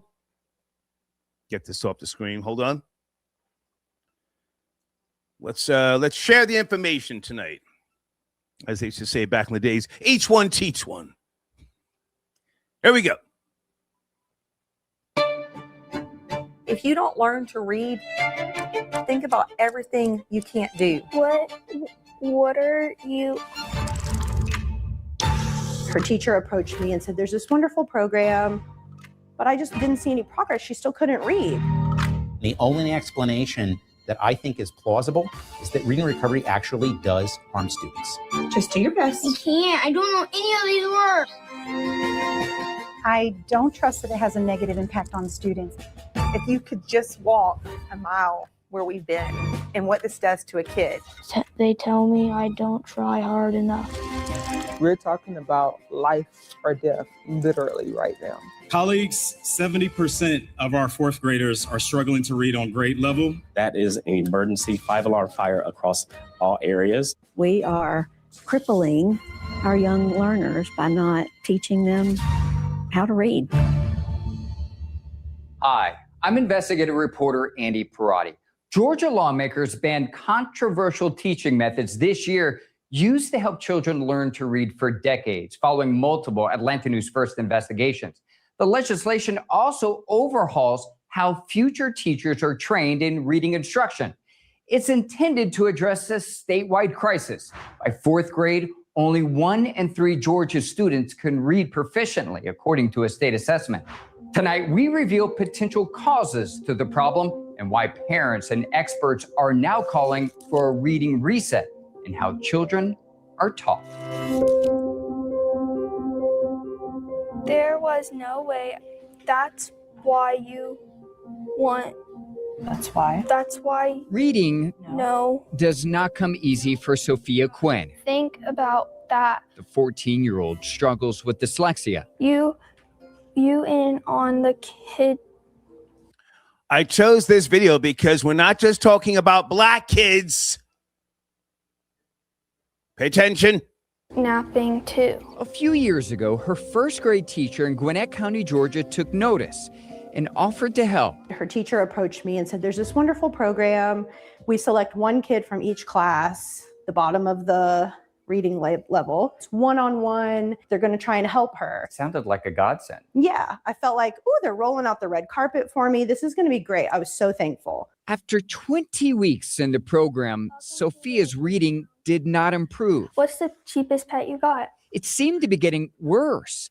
And what frustrated her mother the most, the school called her daughter a success story and suggested passing her on to the next grade. I felt like they felt I should be celebratory, like, oh my gosh, thank you. But I just didn't see any progress. She still couldn't read. So now all the alarms are going off, and I'm expressing my frustration with how are we passing her, but she can't read. A-V. This is Matthew Purcell. He was in the same reading program as Sophia. Hey, Mahogany, I got your comment on the screen. Yes, this video came out last year. This is current. Colleen, are you out there? Can you help us? Colleen, can you call back? This is white kids also, not just black kids. Pay attention. Whenever I do my best. A few months into it, his mother, Missy, noticed something strange. She says while Matthew was reading at home, she saw him guessing words using pictures on the page, not sounding the words out. Third grade, level D. Missy is a former school teacher herself. Most of the time when he was reading, he was looking at the words and then the pictures, words, pictures, words, pictures. So he was reading pictures. He was being cued by the pictures. What Missy is talking about is a reading method called 3-cueing. It's a theory where kids are encouraged to only sample the letters and the words in the text, relying mostly on prediction and context for comprehension. For example, a child may be shown a page with this picture and text. If the child can't read the word sad, they're often asked to look at the dog and ask themselves if the word they're thinking makes sense. Does it sound right? Does it look right?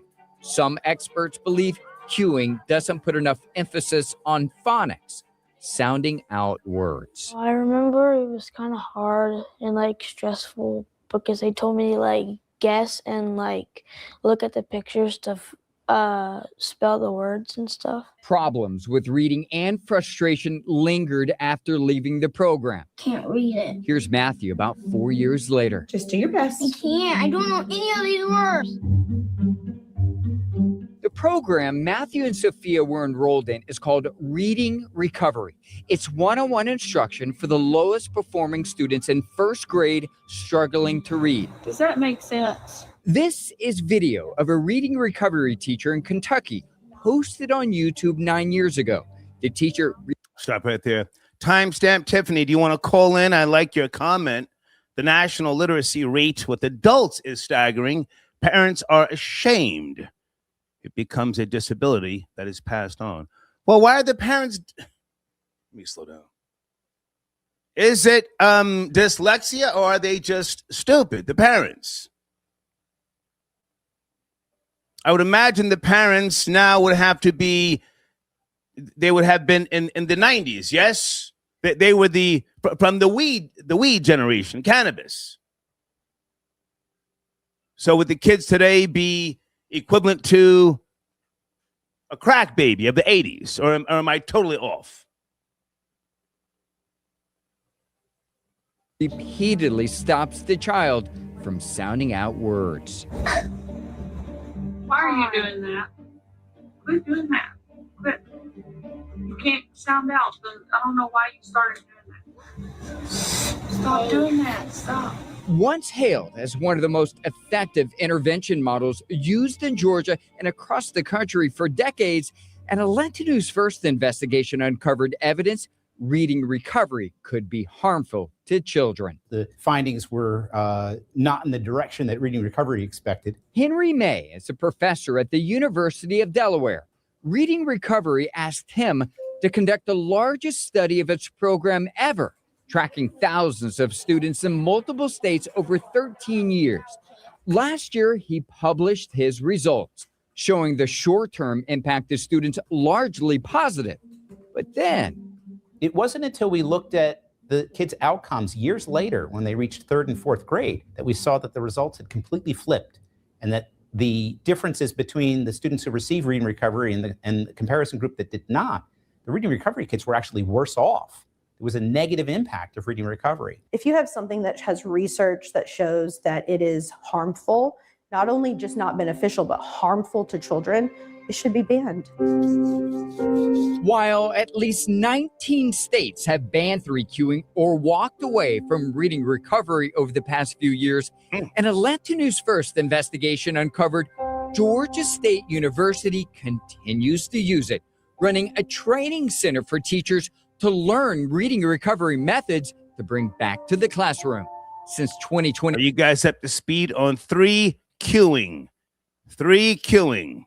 3 school districts and 5 states, including Georgia, have paid the university $243,000 for the instruction. I said I wasn't gonna get emotional today, but it actually literally makes me sad. If you could just walk a mile where we've been and what this does to a kid, who's going to tell their parents that those kids and those systems drew the short straw? Who's going to tell them that their school has chosen to train teachers in a method that we have evidence that shows not only does it not work, but it hurts kids? Is Georgia State University missing the boat on this? No, Georgia State's not missing the boat. Dr. Caitlin Dooley is the chair of the university's Department of Early Childhood and Elementary Education. She does not believe reading recovery. Okay, I'm going to stop this right there. I think we've got enough now to have this discussion about the school to prison pipeline. See, I wanted to play this after the first video. Is there any connection between struggling to read or the literacy crisis and the prison to pipeline? Pardon me, school to prison pipeline. Let me get this off the screen. Hold on a second.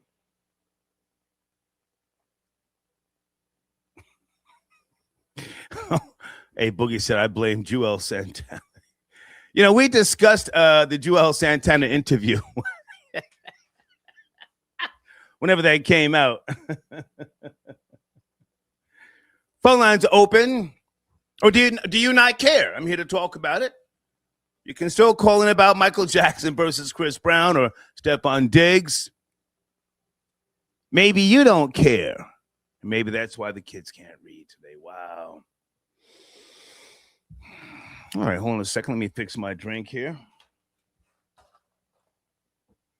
Thank you for being members. I don't know what year it was, but I think things started going downhill when they started allowing Ebonics.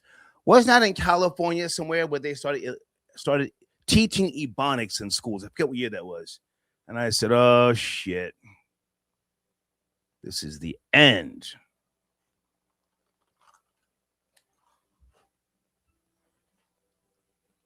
Okay. Jane Richmond, are you calling in? Number 9, are you calling in, sir? Guys, are we going to discuss I'm sorry, hold on a second. A bunch of other donations came in. Thank you for your support. No, I'm not interested in Lil Nas X. No, not tonight. We're going to talk about these other topics.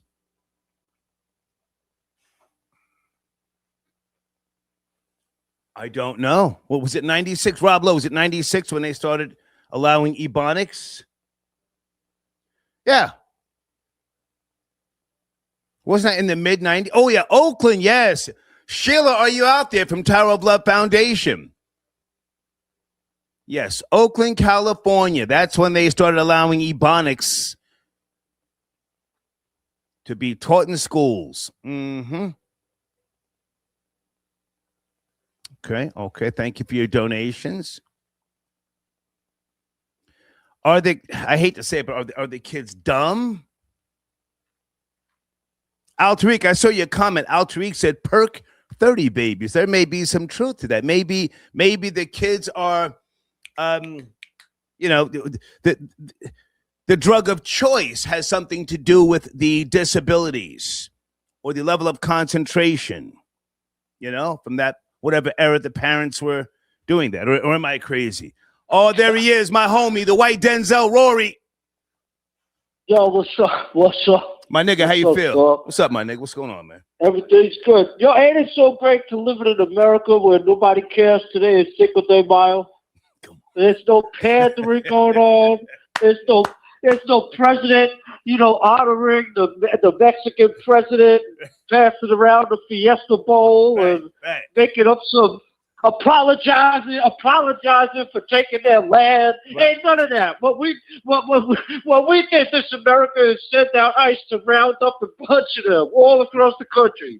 That was Cinco de Mayo 2026. Yeah. Now, hang on a second. I want you and I to stay focused. Either Stefon Diggs found not guilty, or the school to prison pipeline. Is that a myth or is that real? The school to prison pipeline. Oh, that's a total myth. It's a total myth.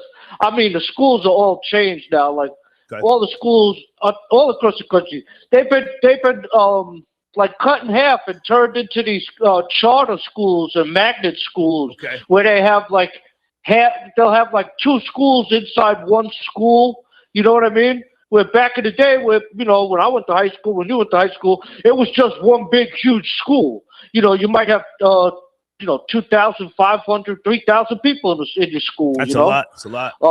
Yeah. Yeah. Nowadays they don't have class sizes like that.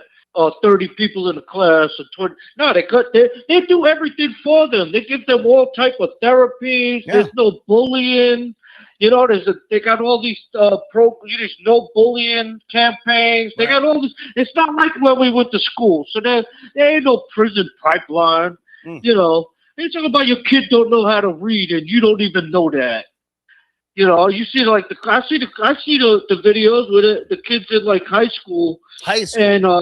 And middle school, high school, and they can't read and they think it's funny. And it's like, how your parents don't know you can't read? Like, never mind the teacher. The teacher is like a stranger. It's not your family's supposed to teach you first and foremost the basics to survive in this world. Right. If you can't really read, like somebody in your family, your older brother, your older sister, your mother, your father, is failing you. How to read? It's failing you. Right. This is basics. This is the basics. You teach a baby how to put food in its mouth by itself with a fork. Yeah.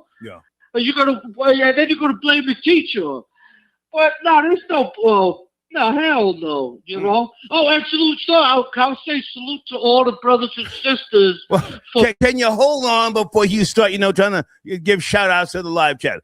I think I may have asked you this before. I know I've discussed this before, but do you think that the lack of families eating together, dinner time, has any effect on a young child's outlook and their interaction in school? The lack of families eating together, because again, in the 50s, 60s, 70s, and the 40s, you had to face your parents. Sometimes they interrogated you about school. They asked you questions about your day.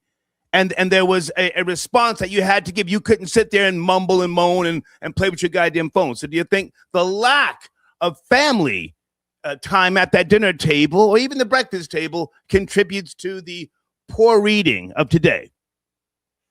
Oh, hell yeah. I think the parents are just as... Don't say that just because I'm saying it. Seriously. No, I think I'm serious. I think the parents are just as bad as the kids. I think the parents gave up on it.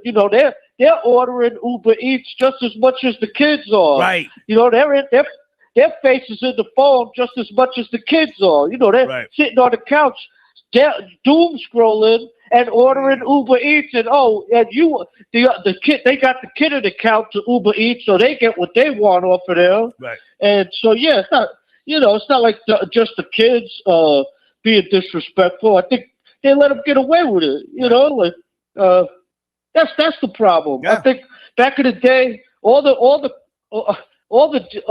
crackheads back in the day are like parents now, and it's not working out too well. You know, you see, like I think the Coke generation. I think the Coke generation, realistically, are grandparents now.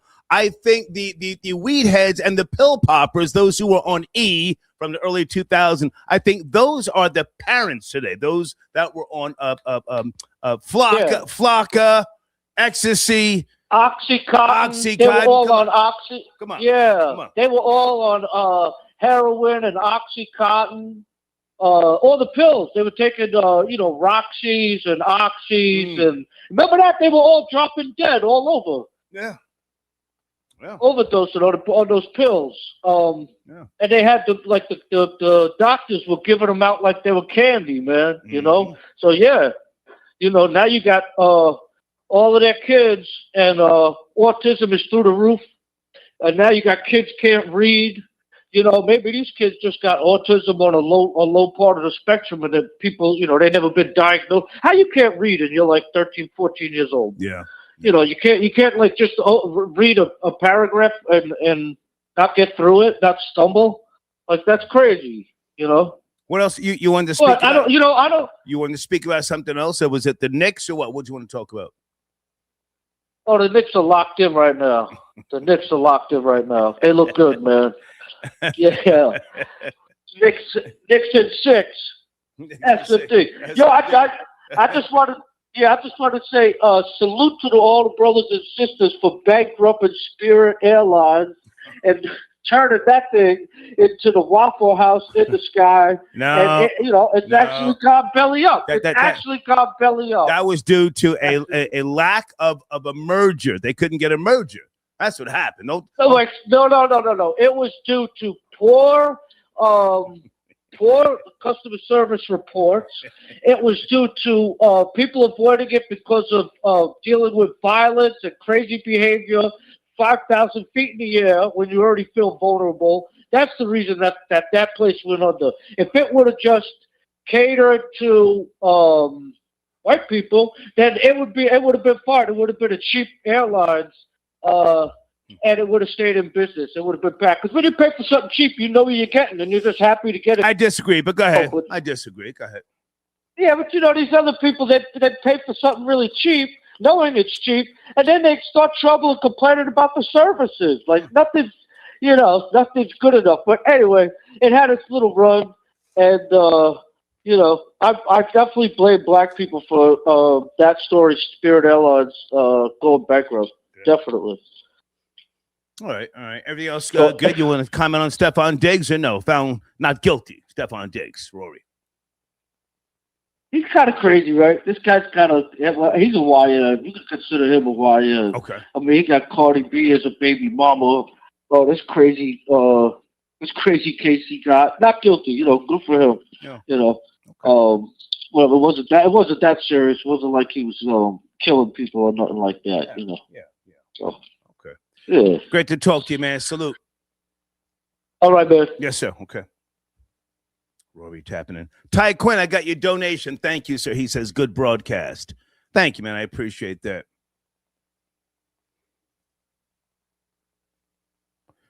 Hold on a second. I want to thank you guys for being sponsors.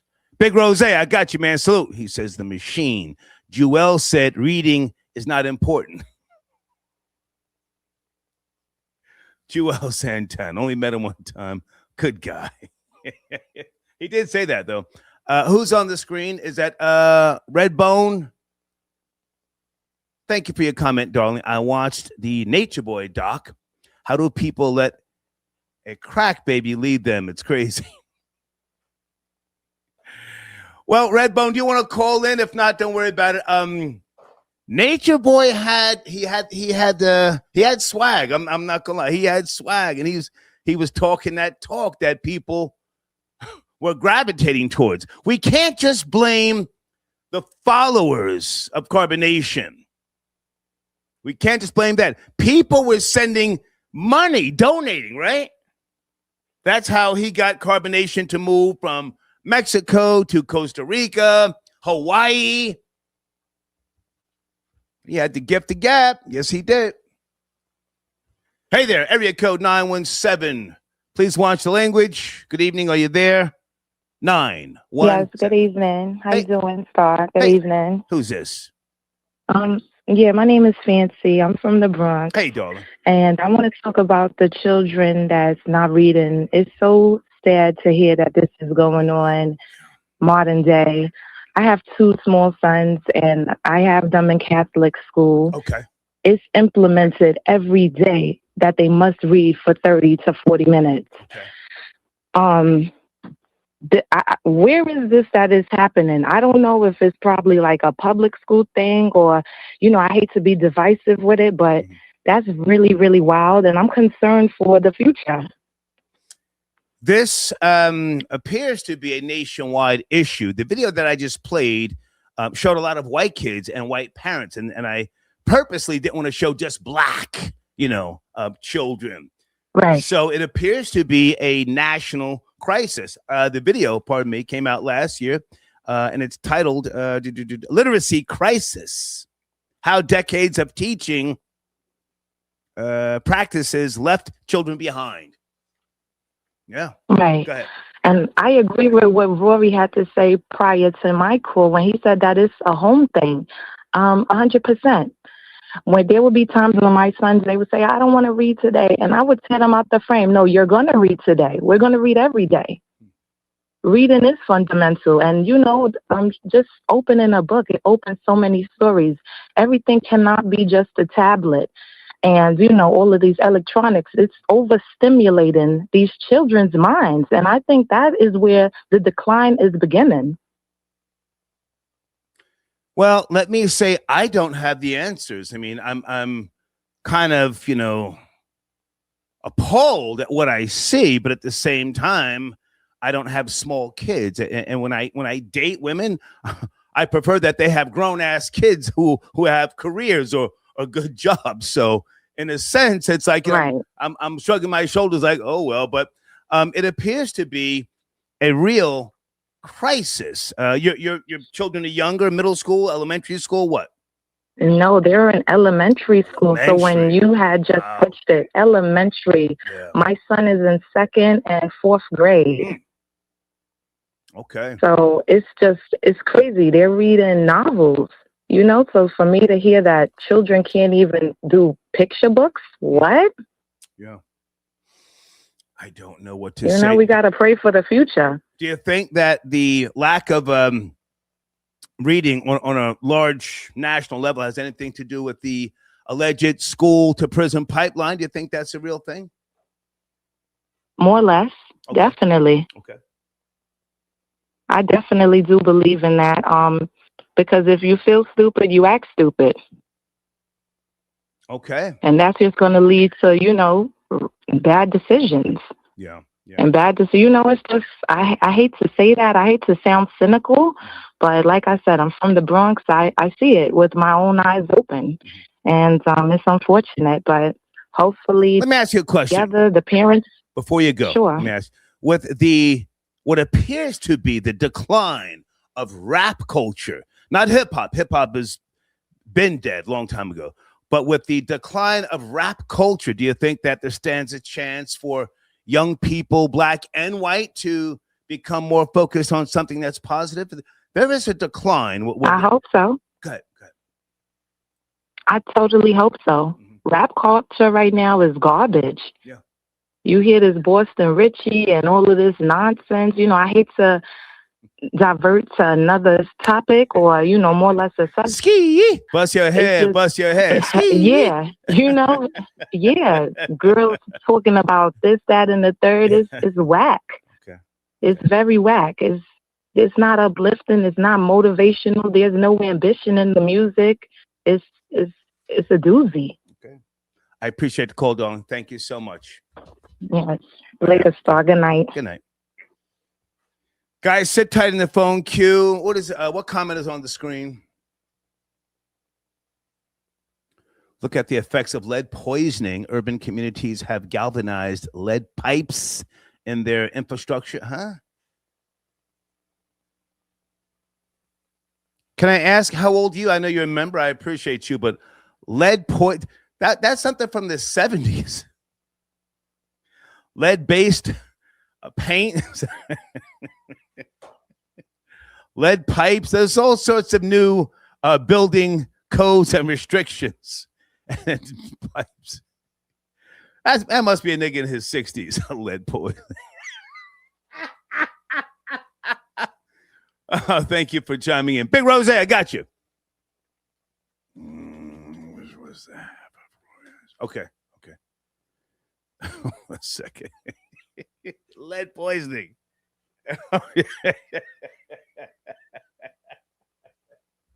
Area code 510. Good evening. Please watch the language. Are you there? 510.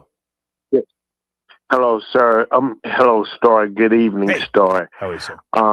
I constantly listen to your show. I'm gonna get straight to the point. I'm also a teacher, sir. Okay. And I've been in the school system for like 20 years. Okay. And I can say this on your show, where I can't say this around my school, but we've empowered these kids so much where kids are changing their names on the fly. They're changing their sexuality. And as staff, we have to actually, we're kind of limited to what we can actually do as staff. Okay. So in a way, these students have more power than the teachers. The students have more powers than the adults. Okay. The parents don't even really care. So right now, the school system is, it sucks. It really does. And I work in it, and it's so bad that I wouldn't want to have a kid in public school unless, if I'm going to have a kid, that kid will have to go to private. Okay. Because the stuff they're teaching in the public school system is just nuts. And yeah, and I'm in California. I don't know what the school system is all like in the East Coast, but over here, what's being taught to these kids is nuts, sir. If I can jump in right here, I appreciate your call and your extensive knowledge. What about the current culture? Rap culture, urban culture that appears to have everybody in a headlock. Do you think that has anything? I know what you're saying about the students having more power now, and I forget when that was, when you guys could no longer use red pen to correct things, right? That went out like yes 10, 20 years ago, I forget. But what about the current culture? Does that have any impact?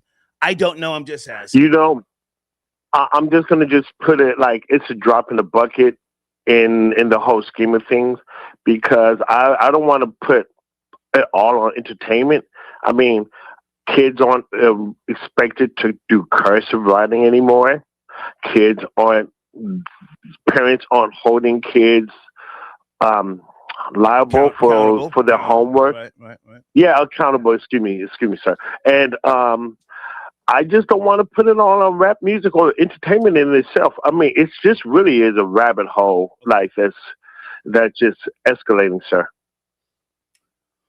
Okay. Well, I mean, there is a decline in people who will be accountable for things. I think that we, for the most part, society, we have no more shame. There's no shame. People will do anything for clicks and views. There's no parameters. No one is ashamed of anything anymore. Is that, or am I exaggerating? Well, it's all relevant, sir, because the family structure is not there. I mean, and I'm not knocking, because I understand things happen, but it's when one parent is there, and like young men can't be raised by women completely. They don't get it, and men can't really raise women, and it's really just a real confusing thing. All of it, sir. And I don't know. It's really scary. It's really scary. Let me just say this one last thing, and then you can land your plane. Yes. And how long have you been teaching again in the California system? Yes, and I am a teacher, teacher assistant, because I'm a teacher B. I don't want to be a teacher A because dealing with these kids, that too far is their parents, and you can actually see that the fruit doesn't fall too far from the tree. The question I wanted to ask, the question I wanted to ask you is, who is responsible for the curriculums? Is that some type of local council? Who decides what is appropriate and inappropriate? Because, hey, I mean, call me old, but I remember watching Mr. Rogers. You ever heard of Mr. Rogers? Yes, sir. Yes. Mr. Rogers used to say, boys are boys, girls are girls. That's it. There's no in-betweens. Mr. Rogers used to say that. So my question is, who creates the curriculum that the teachers are teaching in local municipalities? And sir, with that one thought, who controls the putting up of flags in front of your school? Right. Is that a curriculum thing, or is that like a private thought where, and I don't expect people to even care about their kids. Like, seriously, the average parent does not really care about their kid. You can see when it's freezing cold in the morning and a kid gets out the car with no jacket on. Okay. You can just see that this parent doesn't care. But if parents are really concerned of their kids, they'll really go into their school system and start really looking around. Don't wait for the parent. Don't call in. Go up to your school, look around, and make some changes. Okay. And the average person won't. Okay. I appreciate the call. Thank you so much. Thank you, Star. I love you, sir. Okay. Streets got no love, sir. We'll start that. Or did he say I love the show? Maybe I'm jumping the gun here. Thank you for your call, sir.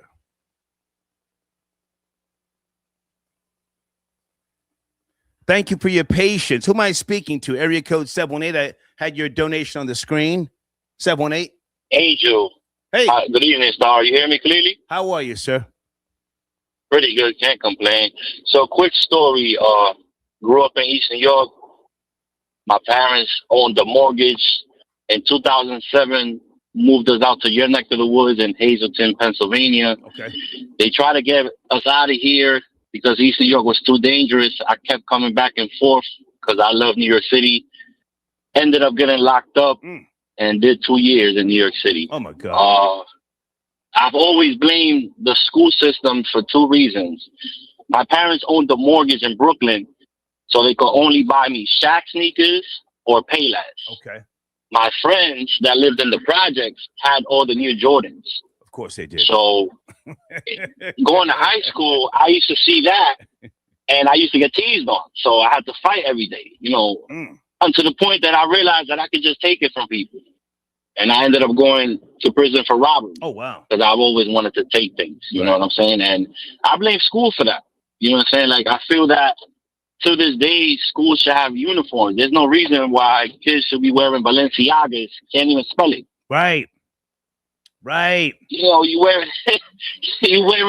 Ferragamos. Ferragamo belts in 11th grade. That's crazy. That's what I mean. I'm an Uber driver in New York City. I own real estate in Pennsylvania. Thanks to my parents, that's what I do now. I invest and I do Uber in New York City.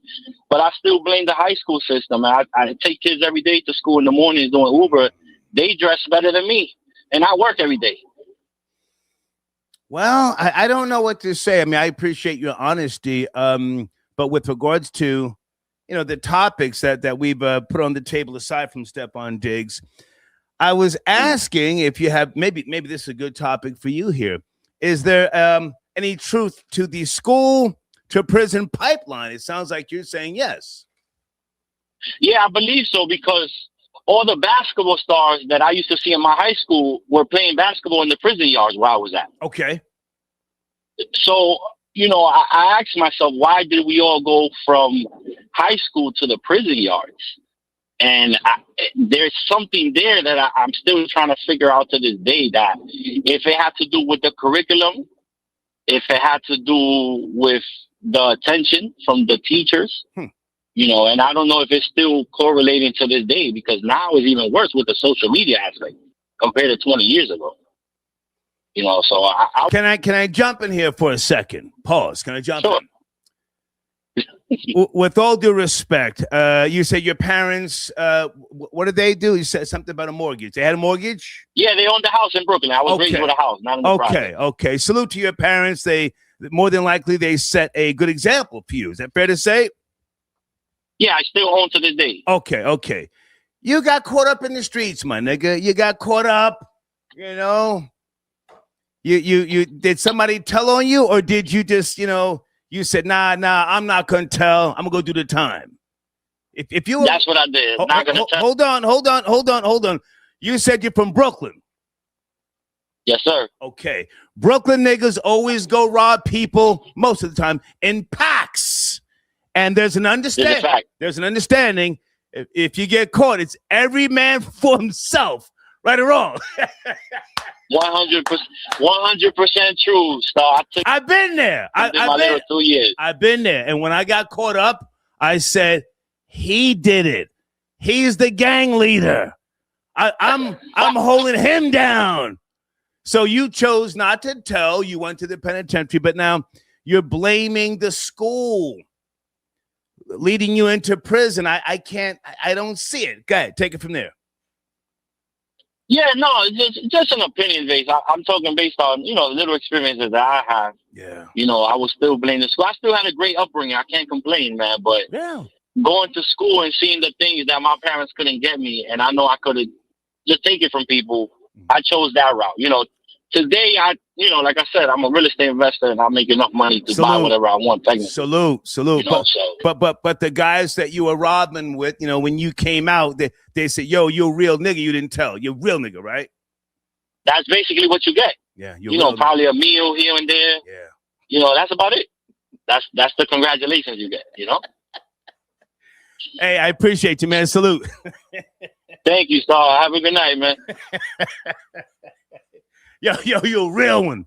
Then that nigga stood tall. He stood tall in the yard. Fuck out of here. I said, nah. I'll tell you where his sister keeps the stash. Go into the apartment, look on top of the cabinets. There's a piece of wood in the corner. Pull the wood out. And then stick your arm down in the wall. That's where they keep the guns and the coke. Area code 304, please. Watch the language. We're talking to Stefon Diggs and a few other topics. Are you there? 304. Hello? Yes, sir. Hey, I got a different angle on this.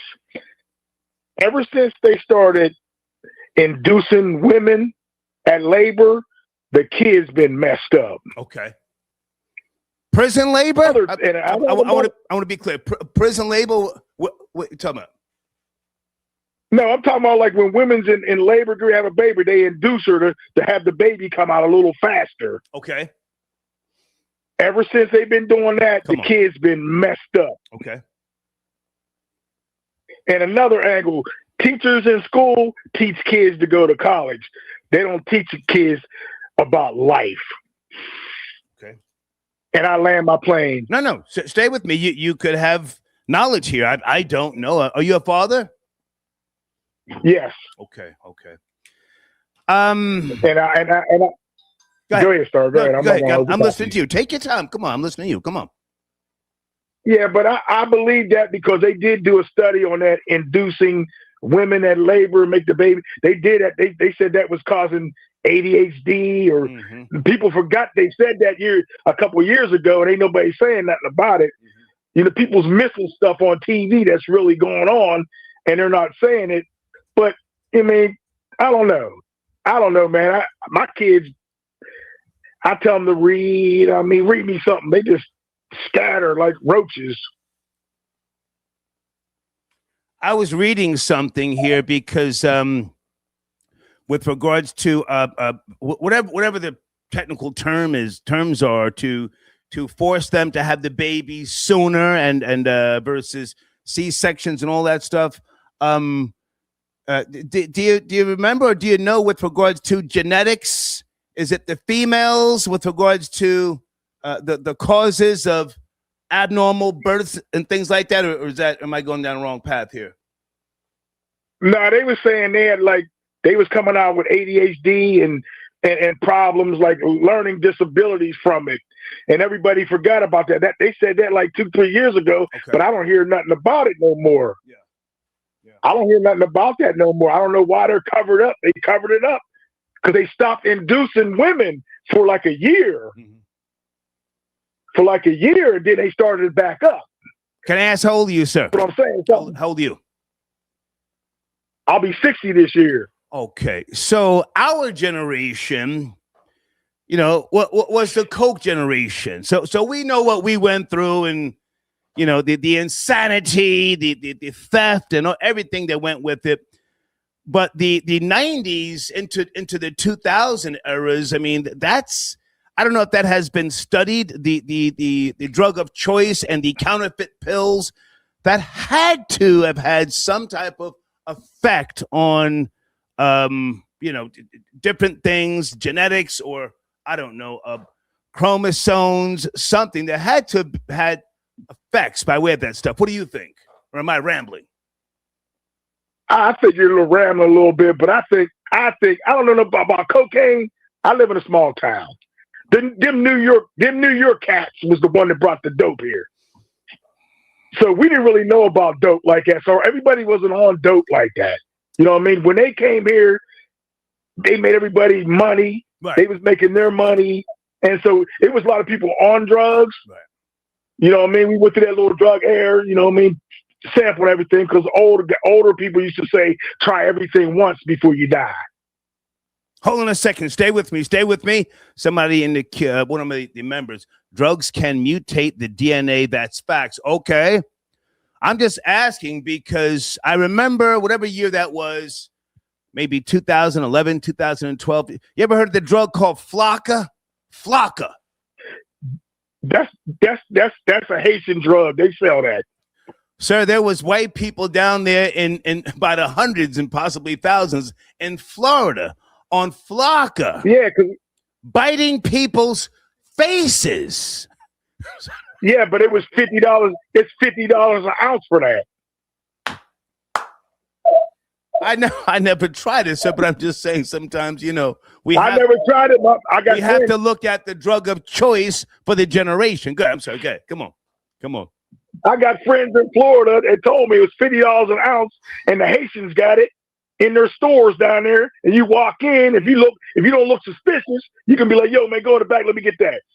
I never tried it, sir. Hey, I appreciate the call, man. Salute. All right. Yes, sir. Drugs can mutate the DNA. That's facts. Yeah, I mean, I would imagine so. You know.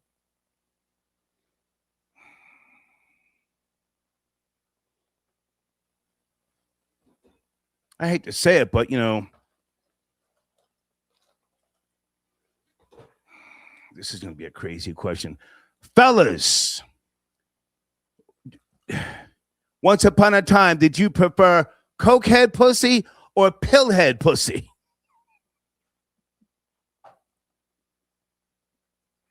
Can't believe I said that. Fellas, cokehead pussy or pillhead pussy?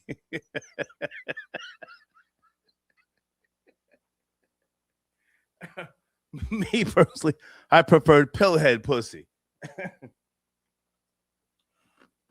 Cokehead bitches moving too much, twitching, shaking. Want you to find the goddamn G spot and rip it out the frame. Oh my God. Doing too much. Area code 202. Good evening. Are you there? We're talking about Stefon Diggs found not guilty or the school to prison pipeline. Is that a myth? 202. School to prison pipeline. Yes, sir. Yes, sir. I do want to say I don't want to say it's a myth. Okay. I want to say this is what I wanted to call in to say, because right now the caller that you listening to right now on this line is a father, okay, a parent, a homeschooler, and my oldest son was murdered. You know what I'm saying? Out here in D.C. Condolences. Feel me? So Condolences. in the D.C. area, rather. We from D.C., but he got killed in the D.C. area, sleeping on Maryland niggas. Oh wow. But yeah, I told him stop sleeping on Maryland niggas. But anyway, this is what happened, right? We used to always beef. Me and my son, we was like brothers. Okay. But we used to always, and unfortunately, we was like, because I had him at 18. You know what I mean? I had him at 19, so I was so young. Sometimes you end up being like a friend to your child. But our gripes, where we started to beef at, bump heads at, was school. School is when he learned how to shoot dice. School is when he started getting high. School is when he started, getting tasted that cat. You feel me? So it's like the streets is in the school. I remember when I was listening to one of them old Wu-Tang songs, and I think it was Master Killer, one of them rappers in the song. He said the school is the penitentiary. Right. You feel me? And it's true. People don't look. Well, depending on where you went to school now, depending on where you went. I'm talking about when you grew up in the inner city community, right? Okay. In D.C., we black, it's Chocolate City. So when I was coming up, you know what I'm saying? It was like a penitentiary. I mean, you dealing with drug dealers in the school. That's the first time I ever seen crack. Okay. The first time I ever seen crack was in school. First time I ever got stabbed in the head, I got stabbed in the head with a pencil as a kid in school. You feel me? So now, you know what I'm saying, little boy, half white, half black, crazy little boy. And and then he turned around and hit me in the head with a rock, like not long after that. So, school is really violent. You feel me? It's a lot of violence in school. Yeah, we try to talk about, the white people always doing the killings in school and stuff like that. But, I mean, I had to go to school with a shotgun, just making sure at nighttime, because I went to night school, making sure that the dudes from my block didn't catch me slipping at night school across town. You feel me? And a lot of times we be strapped for multiple reasons, not just because of the reason why the white kids go. But if I can jump in and ask, is that more so, something that you experienced because of your parents not being able to put you in a better situation? Because my question, the school to prison pipeline, hang on. The school to prison pipeline, is that a reality? Or is that just, something that they're saying? Well, this is what go ahead, sir. This is what I want to leave saying this.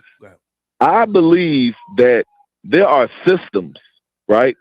And in America, we have systems. Please pardon the sirens. It's okay. But in America, we have systems. We have the school system, we have the prison system, and we have the workforce industry.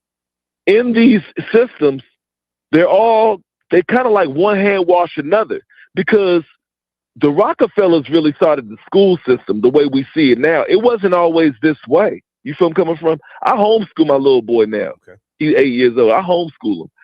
Yeah, it's a little rough, but it's worth it because I lost my son. Once he got in school, my mother, she lost me. Once I got in school, I was rebellious. Oh, yeah, so bringing it back to home. There's schools, there's systems. And so when people get off of work, they go and get their child. They're done with that system. Now they're going to that other system. You see what I'm saying? They're done with their industry. Now they're going to this other industry. And we actually think because things manifested the way they are today in 2026 and all the years when this stuff started to formulate, we think that this is actually like the way, and like what life wasn't always like this. Teachers didn't always exist with schools and desks and stuff like that. You know what I mean? People was doing what their parents was doing. This is the reason why people had last names like Shoemaker. Your father was a shoemaker, you was a shoemaker. You know what I mean? Your father was a blacksmith, you a blacksmith. You going with your father. And I got my own business, and so I go out throughout the city in the tri-state area, and I see a lot of times these foreigners, they don't assimilate. They keep things the way they do. You ain't gonna see no Afghanistans in your schools. You'll see them working at Walmart. But so I have to take other calls, but to get right to the question, the school to prison pipeline. So you say there's truth to that? School to prison pipeline? I think there is truth to it because, and the reason why I say it's truth to it is because it's not going to affect everybody. So they're like, well, whoever the rejects are, this is the people. You know what I mean? Because we were all here to be workers. Gotcha. They didn't. Nothing changed. Okay. It's just that it switched in a little tweak. Gotcha. But slavery still exists. It's just a tweak.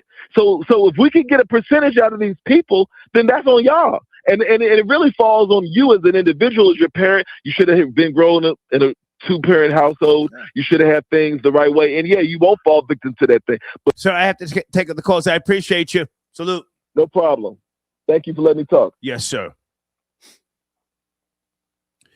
James, Star, can you please compare Allentown, PA to the landfill of Staten Island?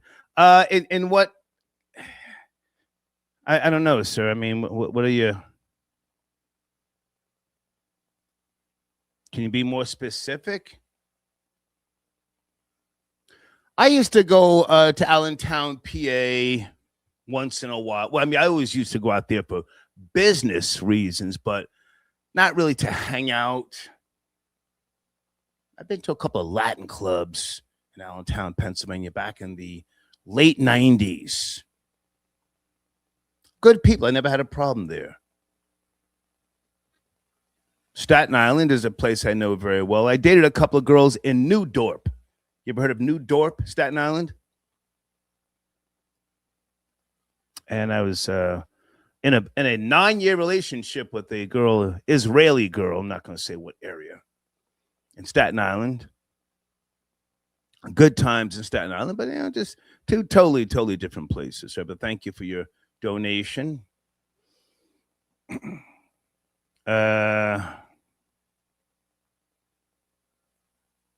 Gangs of Love, thank you for your donation, sir.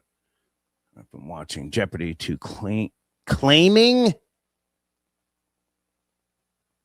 Did you mean climbing out of my grandma window to put in work? Okay.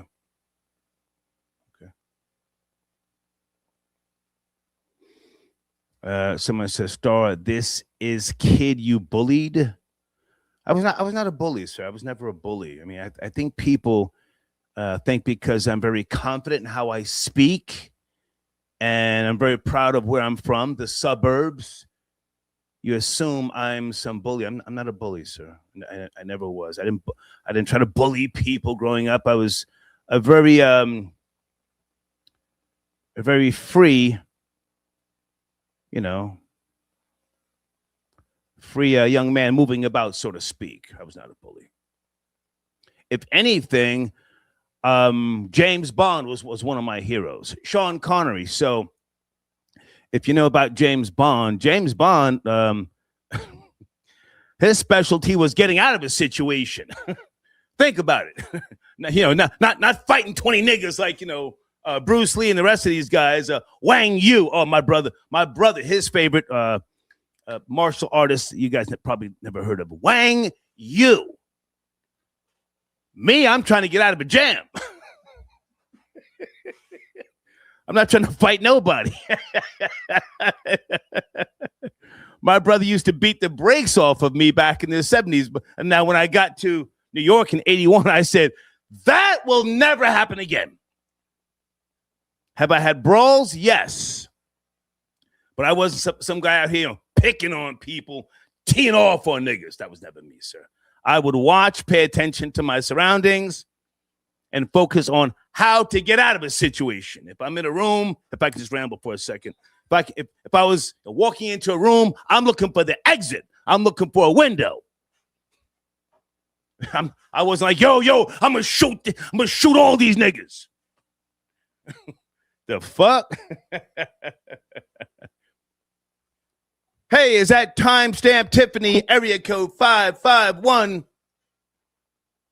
Hey, Star. Hey, good to hear from you. What's cracking? What's shaking? You say thanks for taking my call. I wanted to touch on both topics, school system, and then the Stefon Diggs trial. Yes.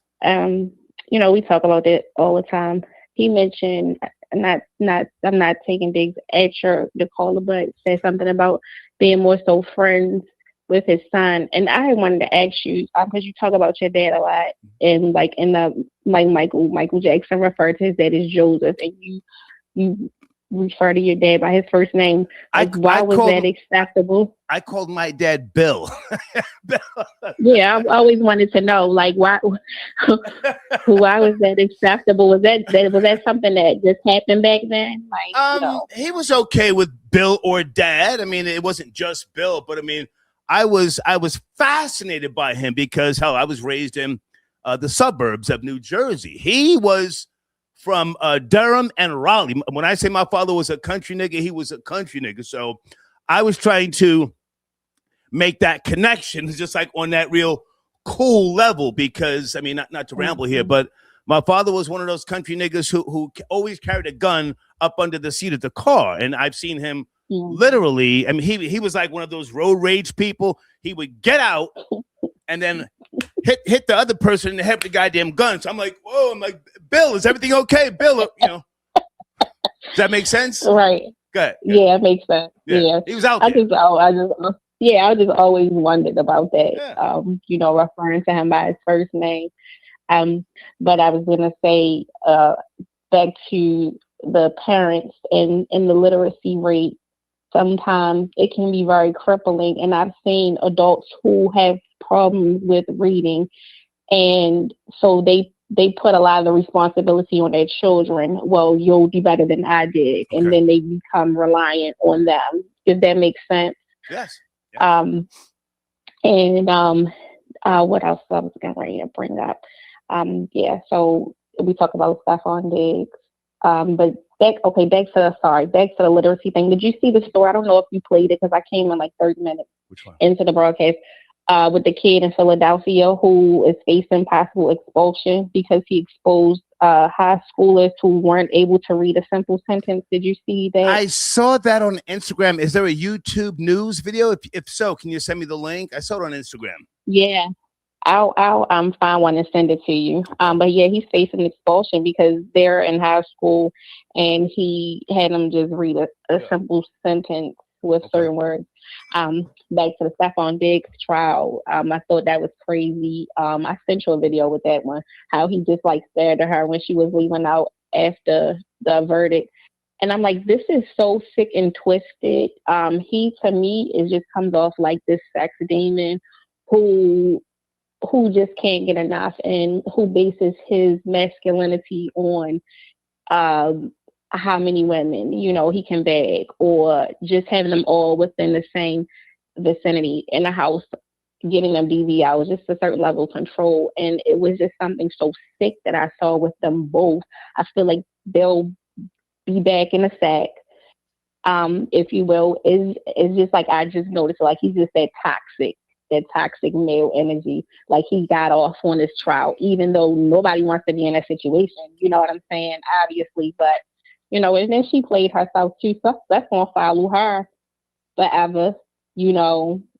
And she's gonna be known as crazy as what BBL, the BBL chef, or BBL Mila, whatever they're referring. You know. If I can jump in, I don't know the full details of Stefon Diggs and his, relationships. I never really cared about him, to be honest with you. I was somewhat familiar with his football career, but you know, when he and Cardi B started hanging out, I said, okay, I'm just gonna pull back. This is a little too much with her up on the gram, you know, ranting and him with the some light-skinned guy was on Tasha K's show claiming that Stefon Diggs was trying to smash him. Yes. Right, and that's why I said it. He just comes off like as this sex demon who just, it doesn't matter. Like, he'll get down either way, you know. And I just know. That's why I said I've seen men like him. I know men like him, and I feel like it just gave him. He got his rocks off by this whole trial, even though it was a circus. But yeah, I just want to get my 2 cents. Well, let me just say this, because I appreciate your call. From what I could see, the trial was not like what's the other guy who played on the Patriots? Hernandez. What was his first name? Goodness. He was killing people, and He was a closeted homosexual. Guys, what was the guy's name from the Patriots? Oh man, you know what I'm talking about? That was he was, and when he called home, he was like, "Yeah, send me some of them Harry Potter books." He's dead like, now. I remember. Let me Google it. I can only think of his last name too. Hernandez. Was it Aaron Hernandez? Yeah. Well, a piece of work. So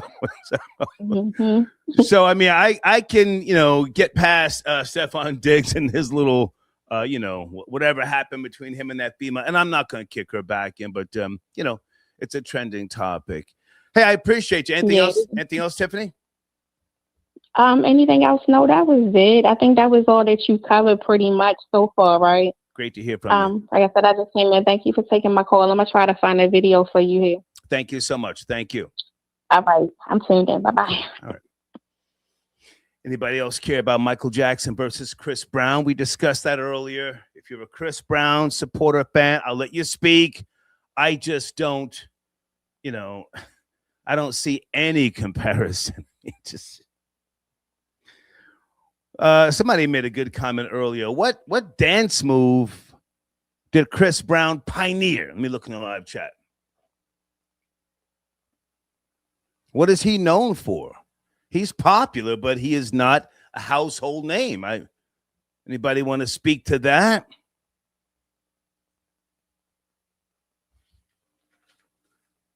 Quad, I got your donation via Cash App. Thank you so much, Quad. I'm about to rant on the school to prison pipeline. What area code are you calling from, sir? Where is Quad? Are you in the queue? Guys, here is my email address if you want to call in or if you want to cam up. Just say, Star, I'm in the queue. Am I calling from area code such and such? I got one more video to play with regards to the school to prison pipeline question. Marcel, I got your Cash App. Thank you so much. No, my father was very stern.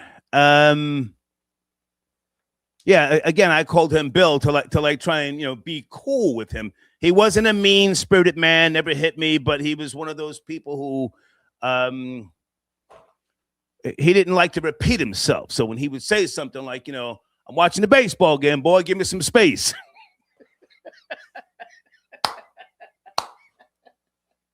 Just like that.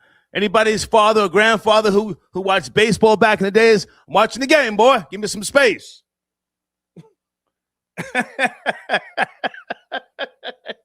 Copy that. That's all it says here. Copy that. Let me get the fuck away from this country, nigga. Sheesh. Area code 929. Are you there? Good evening. Please watch the language. 929. Yo. Big nigga, it's Rose, Big Rose on the topic. What's Gucci? What's up, man? Good to hear from you. What's cracking, player? Stefon Diggs, not guilty. Yo, got to feel me. Let's go. Stefon Diggs is zesty, man. Listen, I'm not even going to talk about him. I heard he try to easy grape another nigga. You feel me, Star? And where I'm from, you can't walk around my hood doing stuff like that. You feel me? Or even thinking. But he's part of the new generation. The new generation. Come on now. No. We not jacking that, big homie. Okay. But listen. Yes, sir. On another note, the reading epidemic with these kids, man. Let me tell you, know what the problem is? Come on. Ass whoopings, Star. Ass whoopings. Okay. Let me tell you. And I'm gonna agree with you too. Dinner at the table.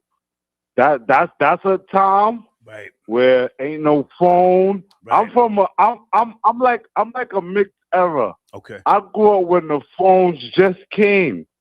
You understand? I was born in 85, Brooklyn, New York, Episfield. Okay. Right, you feel me? Right. So like I said, like my mother used to check on me. Like I had to eat my beets if I ain't eat my beets, I got my ass beat. You feel me? My mother had that table. So like I said, it's just the parents, man. It's like when the parents lost control, the kids lost control. And I feel like that's the whole thing. Like that's the whole thing in this. For real. Okay. Discipline is missing, is what you're saying, Big Rose. Discipline is missing. That's a whole fact. Okay. So I used to get my ass whooped for less.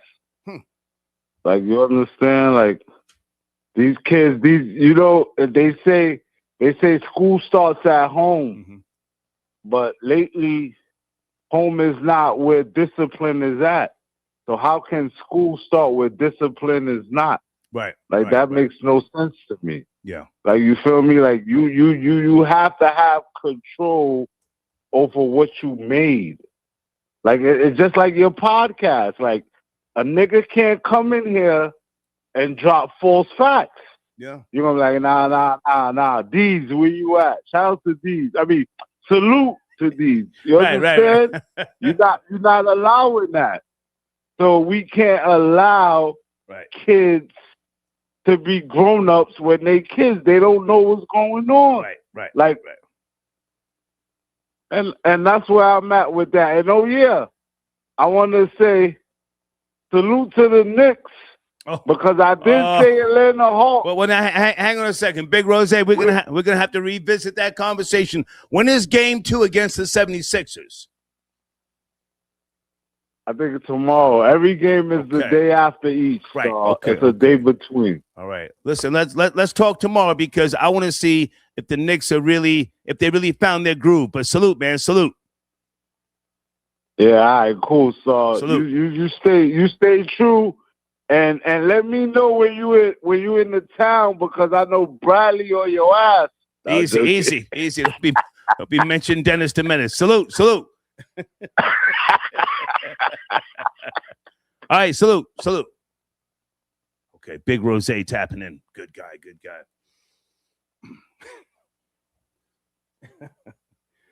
Well, listen, he's home. He's safe, I don't mind people calling the show and, grooving if he's grooving.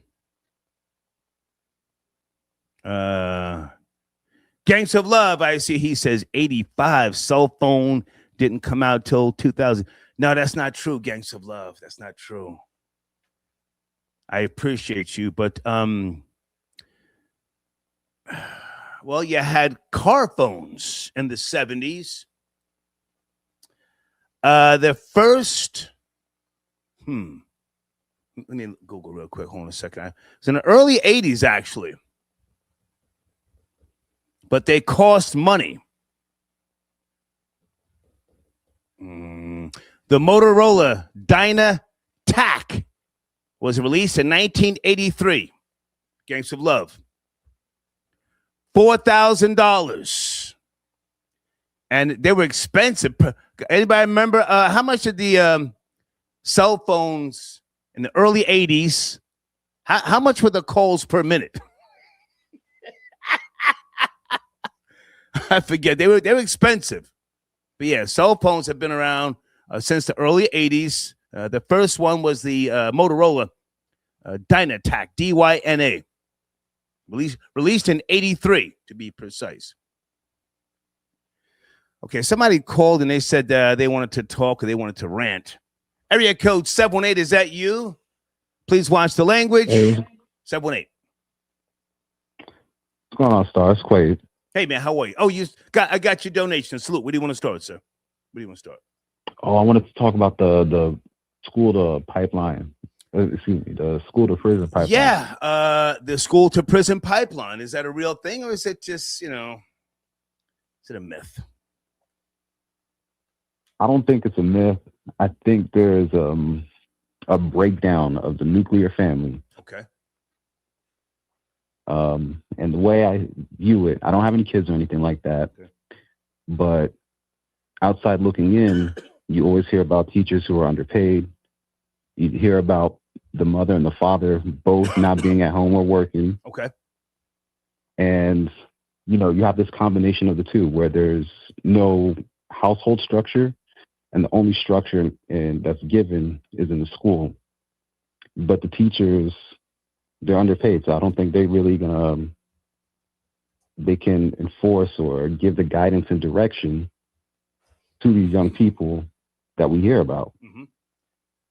And then on top of that, you got the teachers themselves doing craziness, whether it's sleeping with students, sleeping with each other, you know what I mean, drugs, this, that, and the third.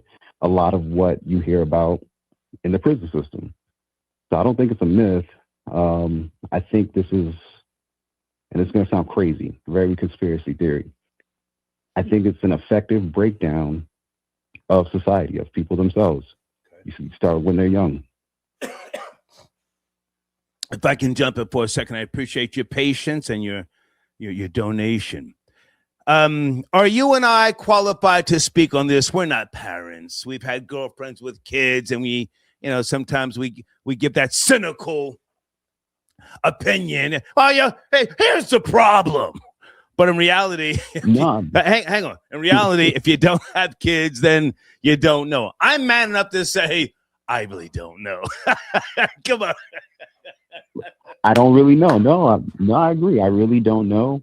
I'm just outside looking in, just based on the things that you hear from other people who are in those fields. My ex-girlfriend, her mom was a teacher. Okay.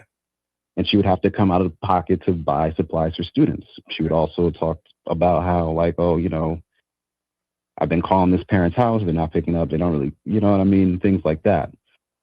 On top of that, like, how many people do you hear who work in 2-3 jobs who aren't in a steady career? Yeah. So I think that structure and guidance at home kind of leaves kids only to have the school as their, playground, where they don't necessarily, I don't know, like take. Can I ask how old are you, sir? Take direction from other people. I'm 37. Okay, you said you wanted to rant. That's what you said in your donation, right? Yeah, it's a little bit of rant, yeah. I don't mind your ranting, but you say again, we don't have kids. So, have you ever dated a girl? You liked her, she liked you, and she had 2 daughters. One daughter, 11, the other one, 13. And she starts whooping the shit out of the 13-year-old. You try to intervene, and she says, "Get the fuck off me. This ain't your business." You ever go through that? No. I did, and it was a white girl. She said, "Get the fuck off me. This is not your business." Slam the door. Bang. She said, "Go take a walk," and proceeded to whoop the daylights out of that girl. I had to go take a walk. That's crazy. That's crazy. I mean, daylights out of it. I don't know. I've never been in that type of position. I don't know. Yeah. But again, just outside looking in, this is my little 2 cents. Okay. About what's going on, things I hear. That's all. I appreciate the call, man. Salute. All right, man. Salute. Yeah. I'm not going to get into why she beat her, because you never know. Somebody might be watching. And guys, the Motorola Dynatac 8000X was the first handheld phone released in 1984. You can Google it. It's right there. It cost $4,000. Released in 1984. How much did the calls cost? It was expensive. That's what Alpo knew. Those niggas used to have him and what's the other guy's name? His partner. What was Alpo's partner's name? I don't remember. Was it Rich Porter? Those niggas pulled up in custom, the Saabs with custom seats and a goddamn Motorola phone. Could you imagine? Imagine 84, 85, you're looking at a nigga on a phone and a fucking Sherling coat. Your bitch is looking at him, you look at her. You look at him, you look at her. Bitch, what are you looking at? Turn your head, bitch. I'll slap the shit out you. Looking at that nigga on a phone. Area code 678. Good evening. We're talking about Stefon Diggs. Not guilty or you have to speak. Yes, sir. 678. Yeah, I'm up to speed, man. Stefon Diggs. Hey, yeah, man. I just want to get straight to it. Nah, man. I'm happy. I'm happy for Stefon Diggs being found not guilty. Come on. You know, a lot of these women trying to get on the come up, especially if they don't got no damn agenda. You know, they ain't laid they plan out to the man they trying to, you know, get a come up off on. You know, so man, that's her loss, man. That's on her. You know, she thought she was gonna be one of those ones that was gonna just sit at home and let the money come to her. Nah, man. They ain't playing that. She ain't had no agenda, you know, trying to get the bag. You know, you just wanted to, you know what it was like to get with a NFL star, and you ain't getting nothing out of it. So that's on her. That's her fault. She could have at least laid down an agenda, laid down a portfolio. Like, hey, I'm trying to go to school. I'm trying to, get back in school, or do this or do that. Maybe Stefon Diggs would have probably helped her out. Or maybe it was just two young people on a crash course and things went left. I don't know the full details. And she says he choked her out, and was she? Well, she wasn't credible. Pardon me. I saw some of her testimony. Is he still that guy on the football field? Do you think he's going to get back in the NFL? I think he will get back in the NFL, even though the Patriots released him and all that. But he's got to lay low at this point, man. Just lay low, let his agent, do what he got to do. It's unfortunate. It's not like I'm sorry, I didn't mean to cut you off. Well, what was the guy's name who I think he knocked his girlfriend out in the elevator? He was a football player. You know what I'm talking about? Guy, throw babies. Who was the guy? Was it Tim something? You know what I'm talking about? Was it? Let me Google it. Was it Tim Rice? Or does that sound familiar? Oh yeah, the dude that used to play for the Rutgers. I forgot his name. I know exactly what you're talking about, though, Star. I forgot his name, though. Well, he knocked his girl out. I'll Google. You go ahead and talk. I'll Google while you're talking. Go ahead. Yeah, I know what you're talking about. I just forgot his name. He knocked his girl out in the elevator and all that stuff. Yeah, but they, yeah. And then he actually married her after. Right. Yeah, that's crazy.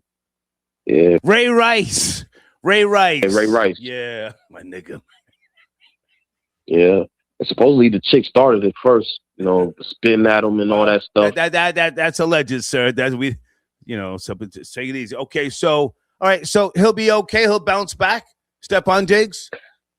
Yeah, man. At this point, he just need to lay low, just craft himself, as a receiver, and then the agent, can handle the business, take care of that from from here on out. All right.